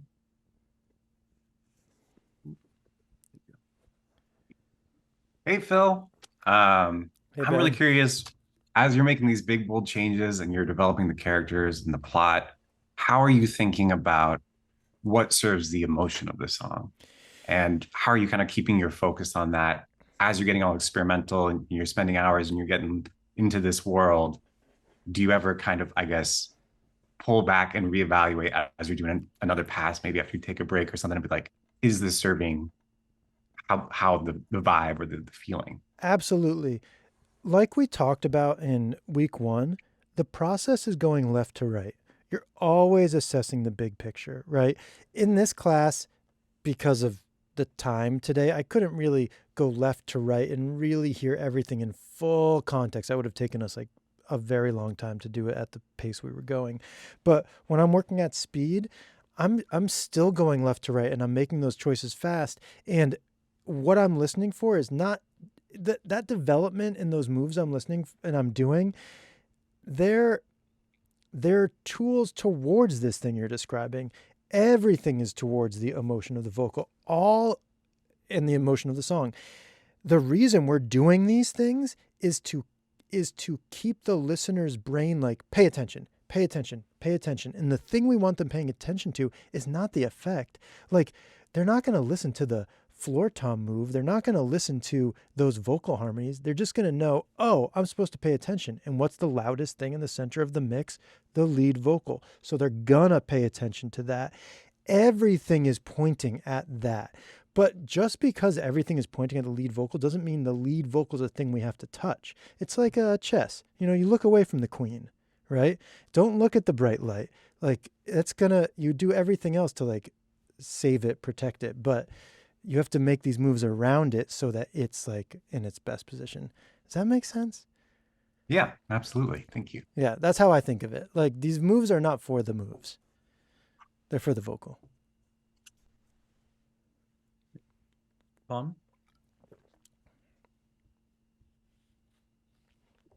Hey.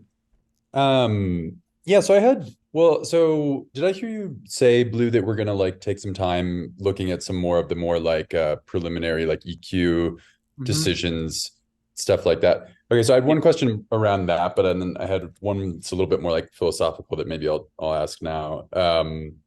I was just wondering if you have any practice other than mixing itself that you do to try to improve your mixing. Oh, that's my favorite kind of question. I mean, really, it's like, everything is mixing. I mean, we talked about this a little in lecture 1, but like really it is. Reading books is really good for mixing. Watching great movies is really good for mixing. Writing songs is really good for mixing. Anytime you're engaging with a deep, like, narrative structure, that's going to improve your mixes. Your mixes are a narrative object.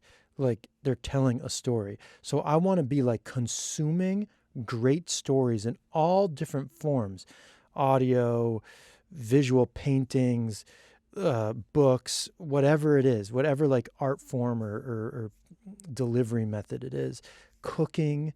Like, sometimes I feel like when I make like a great meal I've never made before, like gets me excited to do a mix. So really like trying to like tap into all that stuff.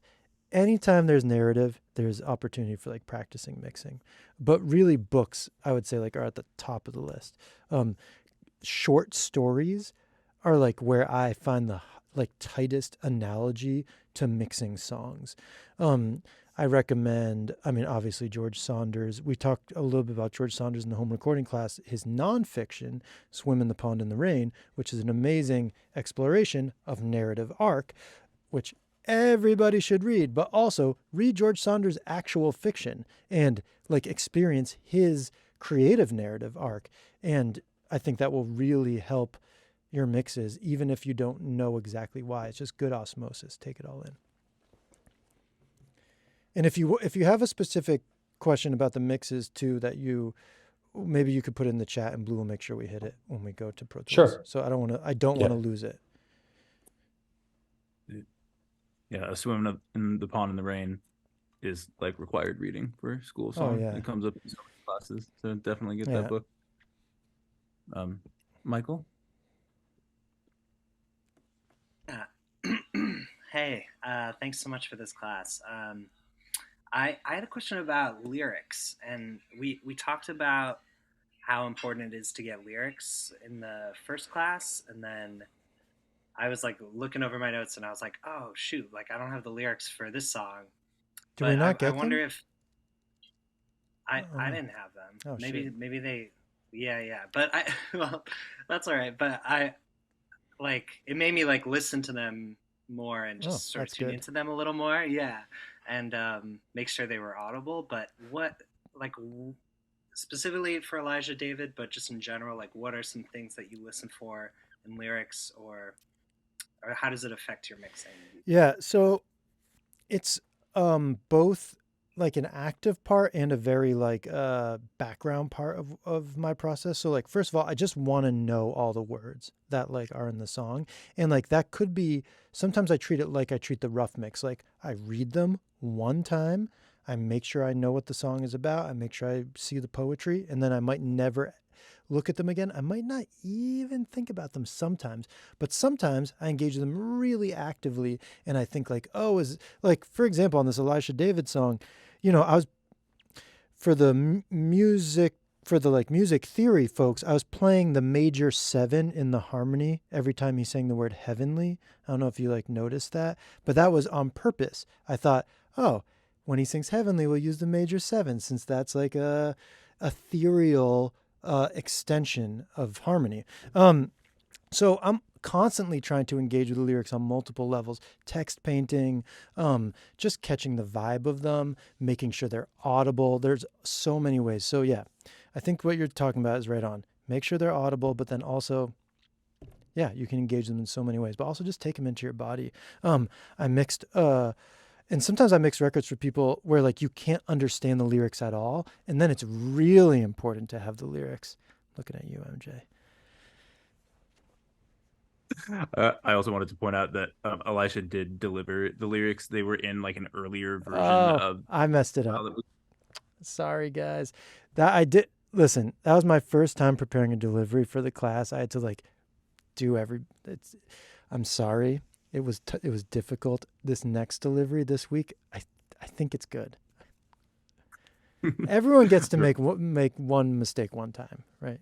Oh, no, you can make mistakes. You can. That's totally fine. We'll put the lyrics to Heavenly up on the It's page. definitely my mistake, not Elisha's. Okay, Mark. Hey, do you have a philosophy about cutting and pasting bits? Like if you hear a noise that you just think is like really interesting. I noticed that you didn't move anything spatially within your mix.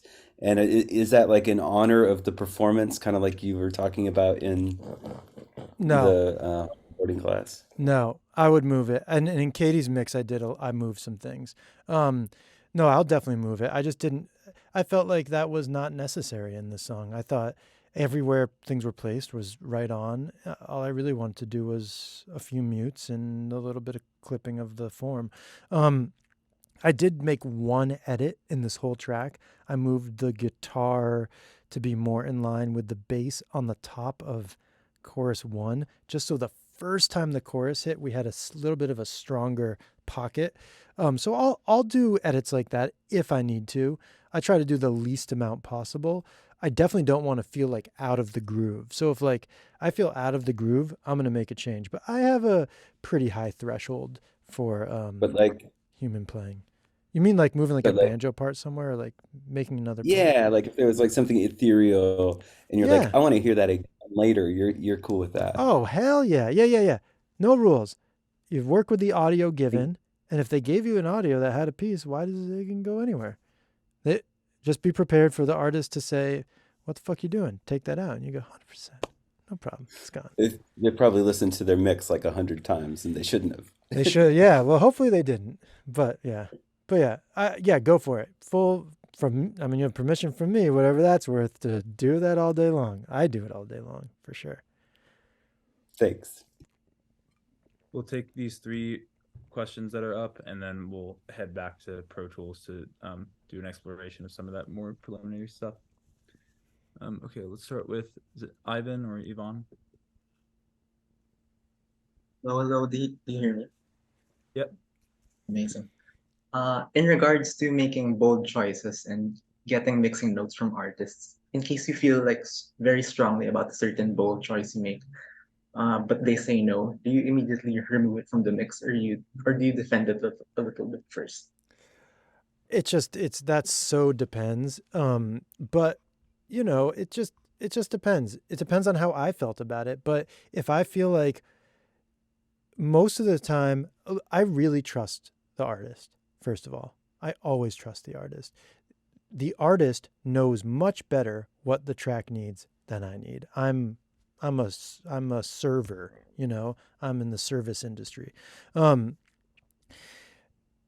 if they say definitely not, then it's probably not. Now, I also have an opinion, and if I feel like, hey, there's a really good reason for this, I will present that reason. And I won't hesitate from standing up for creative decisions, not standing up for myself, but standing up for the concept of what I'm trying to do.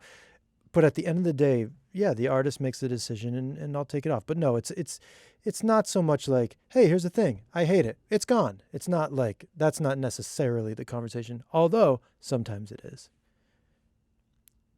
Okay. Thank you. Yeah. Sweet. Shiloh? Hey, can you hear me? Yep. Awesome.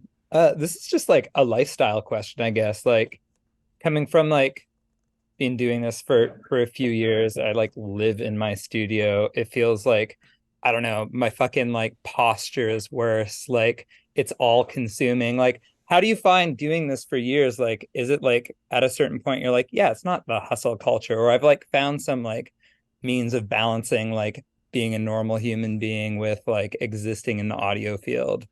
Or like, how do you manage this shit? So you have to have really hard boundaries. I try to have really hard boundaries, although I'm working till 11 p.m. tonight teaching this class, and my partner's not very happy about that. But generally, like my boundaries are, I work Monday through Friday. I work 10 a.m. to 6 p.m., never earlier, never later. I just try to keep a normal, healthy lifestyle, just normal stuff. Like I get up and take walks. I'm not like sitting here mixing. Like mixing, if you mix for like an 8-hour day, if you're actually engaging with the audio for 8 hours, that's bad. That's like, you will do a bad job. You should probably be engaging with the audio for 6 hours, right? You need those breaks to hear the music more correctly. So you have to get up and take breaks. It is for the music. One way that, you got to just convince the people you're working with. If they're sitting there with you and they're like, oh man, but if you get up, then that costs me money. Like you just got to be like, dude, it's going to sound better if we take a walk. Trust me, we're going to come back. It's going to sound different, and we're going to make choices about that different sound. So take a lot of breaks, have some boundaries on your hours. Don't work on the weekends. That's my advice. Thank you. And last question from Willis. Hey there. Can you hear me? Yeah. All right. So yeah, I don't have a webcam, sorry, so you just get to see a picture of my music studio. But Sweet, looks I had cool. just a really fast question. So I have this thing called SonarWorks on my like 2Mix Oh yeah. where it corrects, so you know what Mhm. it is for the speakers, but there's parts of it where it has like things where it can be like, oh, make it sound like you're in a car, or it'll say like, make it sound like it's a phone speaker. Would you say that that kind of phone speaker EQ correction would be on par with actually just like listening on the phone speaker? Or No. should I just go for the phone speaker? Yeah, I hate that shit. Like, I just think it's marketing mumbo jumbo. I'm sure it can be useful, but like, no, it's not the same. No one is listening on your speakers with a SonarWorks phone emulator. They're listening on a phone. You have a phone. Use the phone. That's the whole point of the phone. It has totally different. I think that is just, it's like, I don't like it. I have very strong feelings about this. I don't really like SonarWorks in general. I think it's like a bit of a predatory concept. Like, make your inadequate space professional. It's like, no, that's not how it works. The right answer is like figure out a workflow with what you got. Like, there's not a magic bullet. I mean, trust me, I bought SonarWorks. Of course, we all did. Like, it's great marketing. I have the microphone in my closet there. And you know what else sucks about SonarWorks? Managing it. Oh my God. Disabling it when you bounce. Oh my God. Oh, sorry, I bounced it through SonarWorks. Oh, well, we like it. Oh, shit. Well, but it's just like a total disaster. I recommend weaning yourself off of SonarWorks and entering the world of weird monitoring, accurate headphones, listening on your phone. That's my advice. But, teach their own. I'm sure there's great people who use SonarWorks really efficiently. They'd be like, Phil, you're totally wrong. And that's my dumb opinion on SonarWorks. Real quick, for those who don't know what SonarWorks is, can you just give it? We're not marketing SonarWorks. SonarWorks. Yeah, I was saying SonarWorks a lot. They just Venmo'd me. 50% discount. SonarWorks is like you buy this microphone from them, and that it then like plays a tone out of your speakers, and it's like, this is what's wrong with your speakers. Here's an EQ that you can now put on your 2Mix, and that will fix your speakers. And then it goes, beep, beep, beep, beep, beep. Yep, now they're good. And you're like, yay, now I can mix. And it's like, just fucking garbage. But also, I don't know, maybe it's good. I hate it. Maybe it's good. I hate it. Great. The last question from Philip.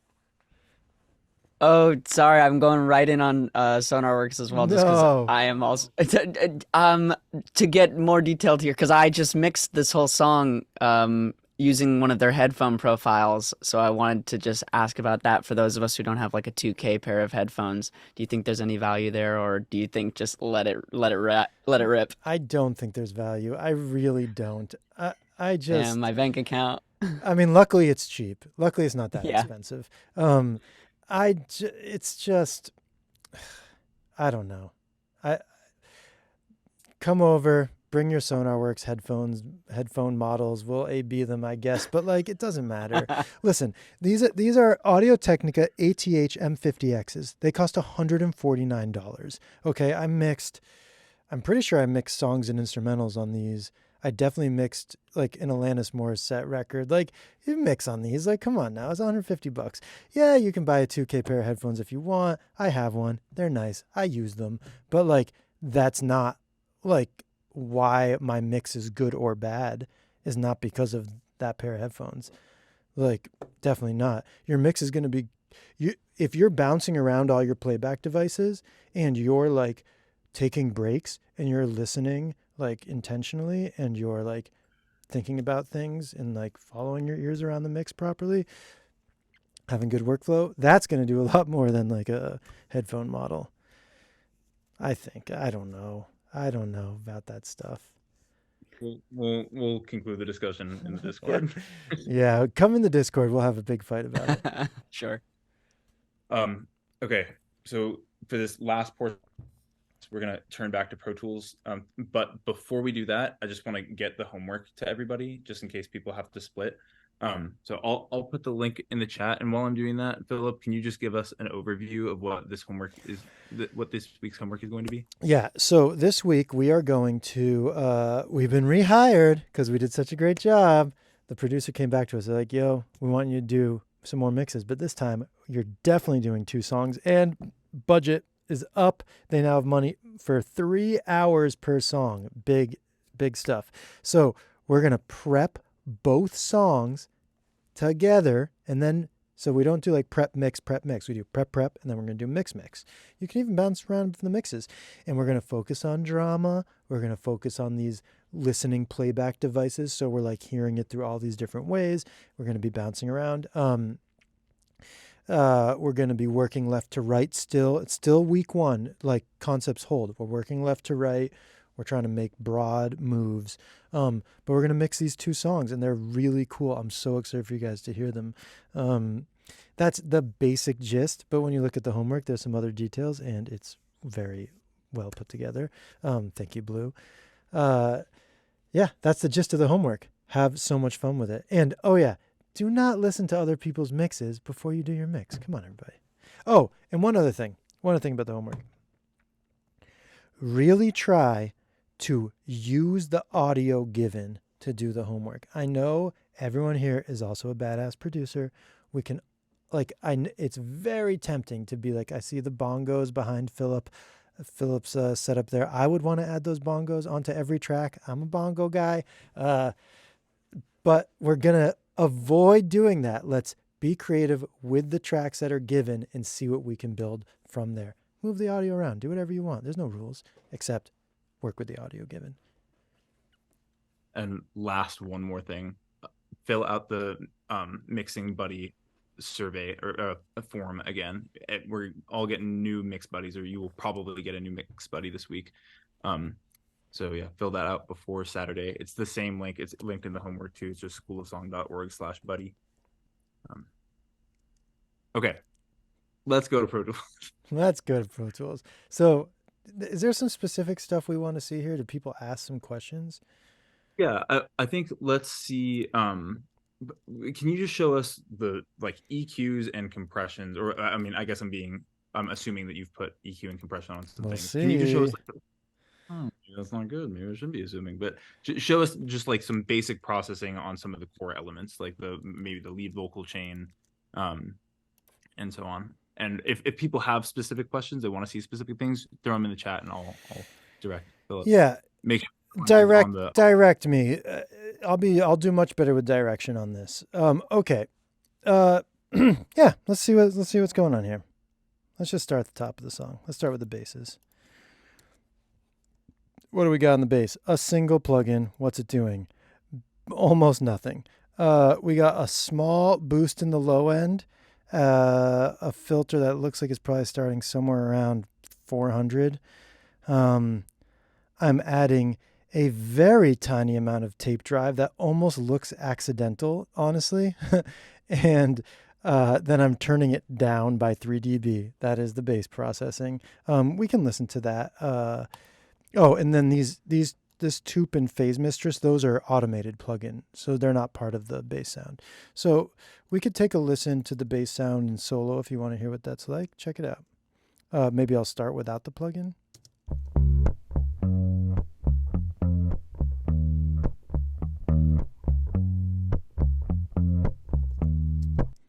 With the plugin.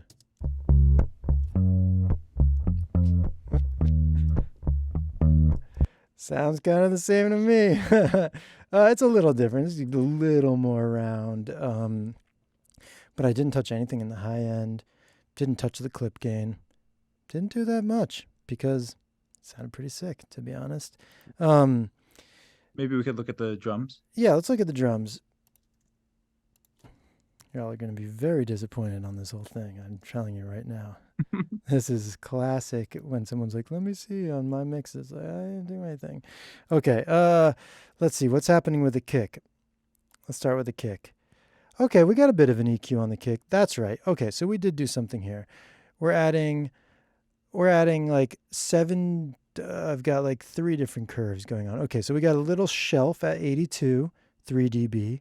We got a bell at 74.223. I was probably just trying to get to 75. I'm adding 9 dB. I'm rolling off a little super low, which is something I like doing on my kick. We don't need any of all that stuff down below the fundamental is actually like not so helpful. I'm not sure why I didn't bring this filter higher. Usually I do. This one that's at 19 hertz, but I seem to like it there. I'm cutting at 117, so that's kind of like, it's a little what you might call Pultec-y, like you boost and you cut right after the boost. We can talk about that in the Discord. And then I'm doing the big old boost at 1.5, 15 dB, and then this whole EQ is a plus 125 gain scale. Wait, let me see what that does if I turn it to 100. Does that still say 15? Yeah. Okay. So then everything's up another 25% from all those numbers I just said. So there's quite a bit of low end boost, like 9 plus 25% of 9. So what's that math year people to? It's like probably 11 or ish, 11.3 dB. And then like another like 18, 19 dB of boost at 1.5. So quite a bit of EQ on the kick. And now that we've seen that curve, why don't we take a listen to what it sounds like? Oh wait, let me just give you the other processing. Oh, look, I boosted again. So after I did that EQ, I was like, not enough low end. So I boosted at 69 hertz with like another filter. And then I'm just using this last output stage for just gain, just because it was up and I wanted it louder. That's a typical thing I would do. So let's listen to, we're going to listen to it with the effects on and off. To be clear, this is not a great A/B because the volume is going to change drastically. So, we're going to do it anyways. But so here's the kick with no EQ.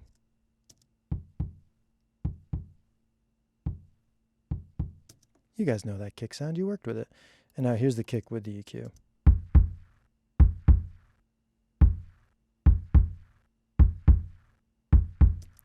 It's pretty different. So a lot of EQ on the kick. While we're talking about a single sound, I will say I am doing a little bus processing on the drums. I'm using Sketch Cassette, which I really love on drums. And I have the input dime. Yo, what's up? Hey. How's it going? Sorry. Good. Sorry. I have the input dimed, which adds some distortion. I'm using a Type 2, a little bit used. That's just kind of making more funny things go on in the high end, a little bit of roll off. I'm adding more saturation, and then I'm using this part, which makes it brighter, and then I'm using these dropouts. So there's actually a lot going on in the bus compression. Let's listen to the hold drums without that bus processing happening. I'm also using a flutter and a little flange, it looks like. That's not zeroed, right? No. Yeah, I'm doing a lot of things on this. Let's take a listen. Oh, hold on.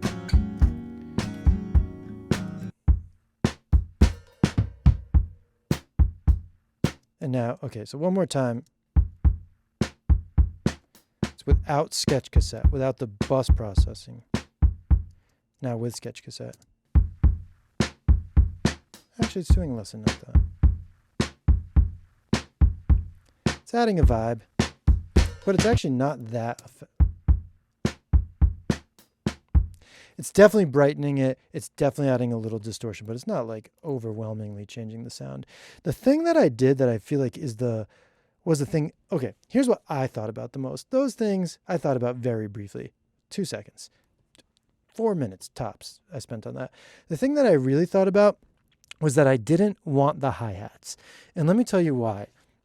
So when you have an acoustic guitar strumming, that's the same sound as a hi-hat.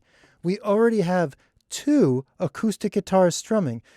And a strum involves 6 strikes. So we have 12 strikes on eighth notes happening in this song already on the acoustic guitars.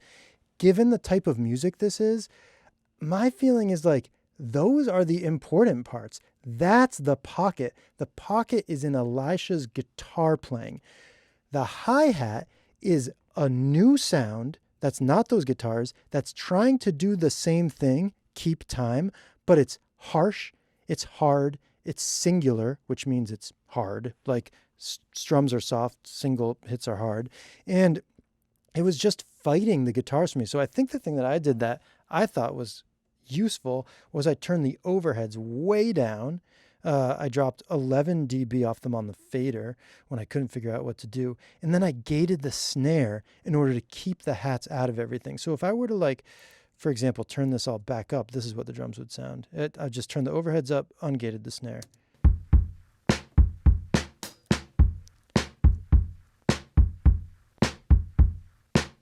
When do we have like the hi-hat coming in more?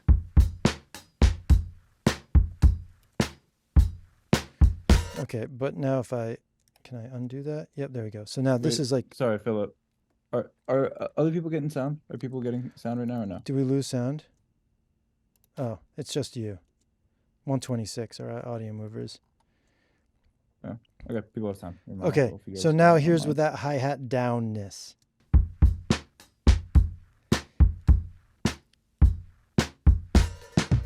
That's actually down quite a bit. In solo, it's kind of hard to tell. But basically, what I'm thinking about is the important thing. We're turning the hi-hat down. Acoustic guitars and the hi-hats fight. They're in a fight. Always acoustic guitar wins, basically.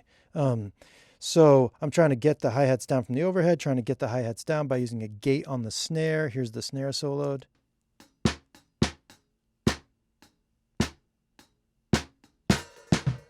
Here's the snare without the gate. More hats. I don't have. Let's pause briefly. Can you say exactly what this gate or what a gate in general is doing? Yeah. So a gate basically says, like, if the sound isn't at least this loud, make it way quieter, if not off. So what I'm doing with this gate is, and I have an EQ on the gate for the low end. We shouldn't even talk about that. That's not really that important. What I'm really trying to do with this gate is say, like, when the snare plays, which is loud, turn the volume up. But when the hi-hat plays, which is quiet, keep the volume low. That's what I'm doing with this gate. So you can kind of see that happening in this meter. So actually, you can see it right here. So see this little orange line? This essentially, think of it as like another fader. It's being turned down by, I have the range set at -13. So it's not a hard gate. It's what I call soft gate. So the floor is -13. So the sound of this track now is 13 dB lower until the snare plays. So essentially, I'm turning the hi-hat down 13 dB with this gate. So I'll play it one more time. You can see this little line go up and down. It's going to go up when the snare hits, down when the hi-hat hits, I hope.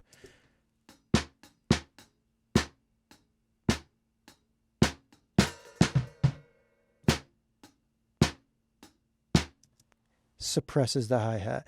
I found that was like an unlock for me on this drum bass guitar universe. Floor tom didn't do anything to it. Overhead, no EQ. Brushes, I was trying to do something with the panning, didn't do it. That's just a persistent bypass that can be off. It's not doing anything. Yeah, there's really not that whole much on the whole drum set. We got 4 plugins. That's it. That's the drums, and the bass had 1 tiny EQ. That's bass and drums. I don't want to dwell on the gate too much. Please but don't. A few people are No, please do. I'm sorry. I meant please do. Please don't worry. Please don't. I don't want to talk about it. We can get into the gate. We can get into it. Let's go. Let's go. A few people are just asking this, and let me first just reflect back to you what this gate's doing to make sure that people are on the same page. Your overall goal was to get less hi-hat in the mix. Yes. And in the snare mic, there were 2 things happening. We were hearing the snare and we were hearing the hi-hat. Yes. The overall, without knowing any of the mechanics of the gate, the result of the gate is that you, in this single mic that has both, you're getting rid of one of the sounds. You're just having the snare. Yeah, I'm turning. Particular mechanism. Yeah, sorry. Yeah, I'm turning. Yeah, exactly. the particular mechanism that you're using to do that is you're just saying like, I know the snares are louder than the hi-hats. So if I can come up with this line that says like any sounds above this volume within a frequency range, in this case, let through, and everything else turn the volume down or don't let it through. Is that roughly That's correct? exactly what it does. That's exactly it. Thank you. You explained it much better than me. And that level that we set is called a threshold. So we say anything over this threshold, let it through. Anything under this threshold, suppress it. That's what a gate does.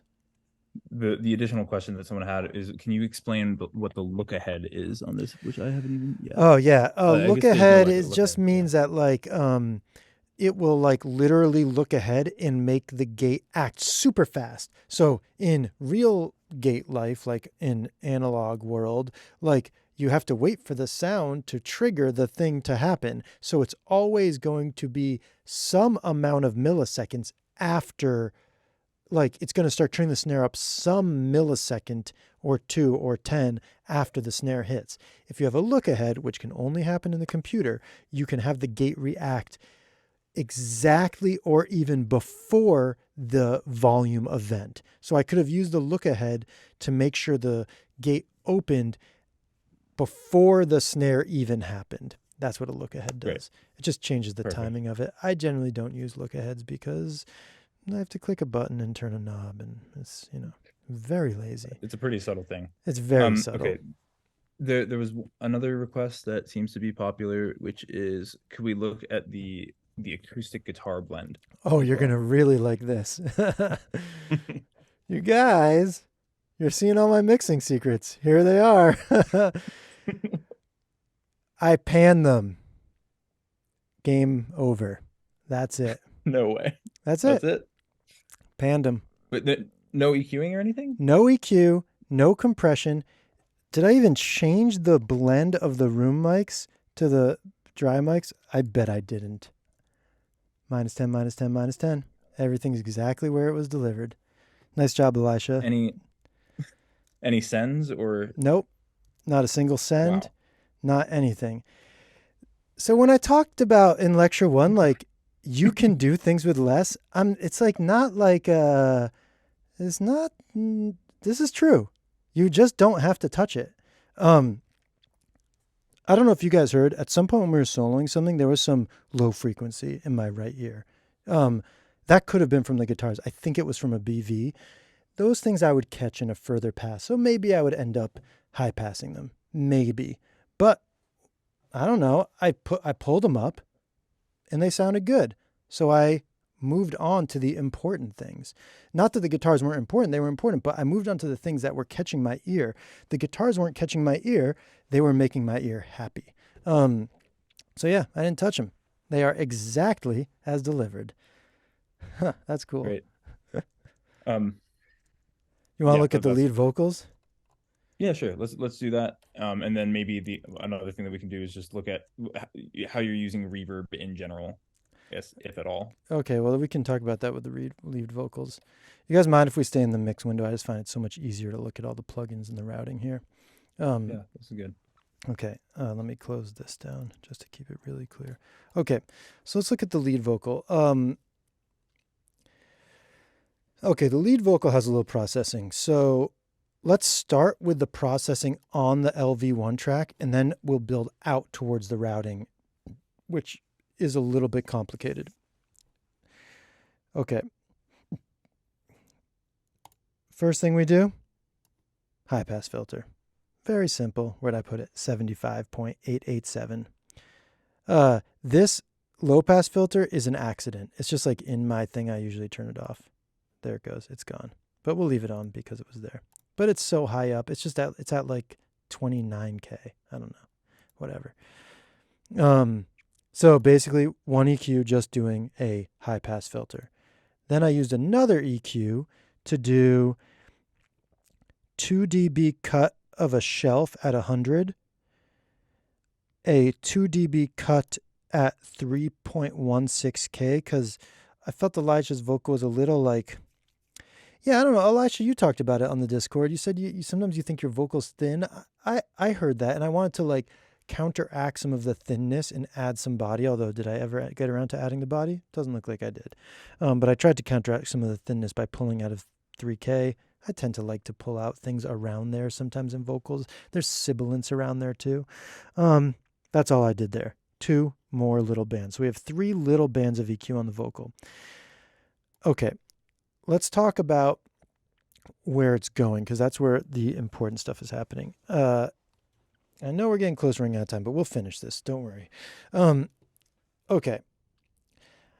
The vocal is not sending to the LV mix directly. It's going to a bus called LV lim. So let's look at what's picking up LV lim. It's this track called LV lim, has the input of LV lim.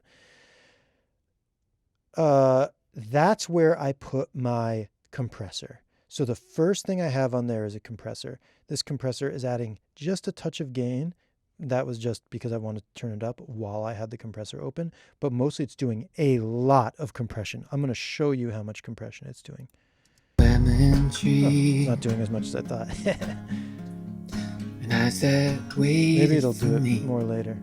And I had to let go of things I had known. And I had to let go 5 dB on the peaks. things I was shown. Okay, so it's actually doing a pretty normal amount of compression. It's doing between 0 and 5 dB at the peaks. It's being engaged most of the time. So if the compressor is being engaged most of the time, I tend to think of it as an averaging compressor. And if it's only being engaged sometimes, I think of it as a peak compressor or a peak limiter. Technically, this is a limiter, but whatever. It's kind of acting like a compressor. We won't get into the difference. Hit me on the Discord. It's very subtle and does not matter.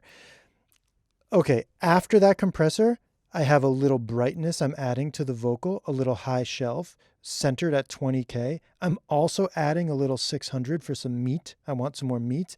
And then I just have a de-esser, which apparently wasn't even running because I don't have a license for it. That's the kind of vibe we have here. Okay, so very little processing there, but the routing is what's important. So because the lead vocal is sending on its output to the limiter, and the limiter track is sending to the lead vocal mix, this is our new dry vocal, LV lim. I'm sending the uncompressed vocal to the reverb. So this LV verb send is coming off of the lead vocal, which means that the reverb, which has a little low pass filter before it and is just a Valhalla vintage verb, like 1.64 second Palace situation. What this means is that the reverb is more dynamic than the dry vocal. We will get more into this next week. This is a very favorite trick of mine, but it basically gives you free reverb rides the whole song. And the reverb rides are determined by the compressor. So I'm going to play this again. And every time the compressor, I'm going to solo it. Every time the compressor is engaging, think of it not as turning the dry vocal down, but think of it as turning the reverb up, because that's the effect of it. It's changing the balance of the reverb and the dry vocal. And it's a little hard to explain, but maybe some of you are following me. I'm going to play it and you'll just see it and maybe hear it. It's very subtle. Lemon tree. And eyes that waited for me. And I had to let go of things I had known. And I had to let go of things I was shown. The effect is when Elisha is singing quieter, it's more intimate. And when Elisha sings louder, the space gets bigger. And to do that by hand would be extremely labor intensive and complicated. And as you know, that's not my vibe. So we do this routing trick and we get all those rides for free. Hopefully next week I'll explain this with some slides and we'll do it like really elaborately obvious. We'll have the compressor like going really hard and you'll really hear the reverb bloom out. But I'm doing a little of that on Elisha's vocal. Generally, I send the lead vocal to one reverb when I do that. uncompressed, and then all the other rooms and slaps, I pull off the compressed vocal because that's the real dry vocal, right? So I'm sending to my room here, and I've got another Valhalla room set up at 0.13 seconds. That's very short.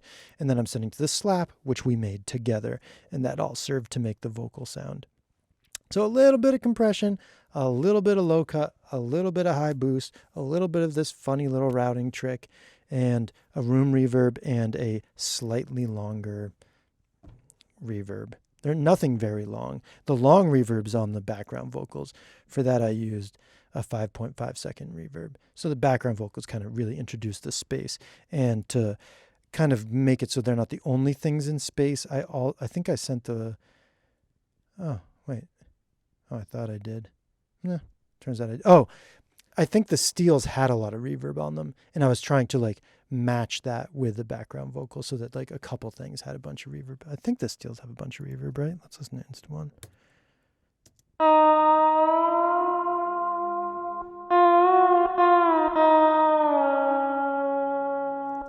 Yeah, the steels have a bunch of reverb in the recording.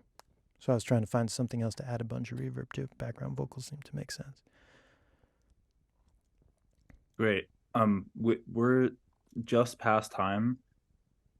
I know that was a lot in the last 20 minutes, maybe as much as what had come in the past 2.5 hours before that.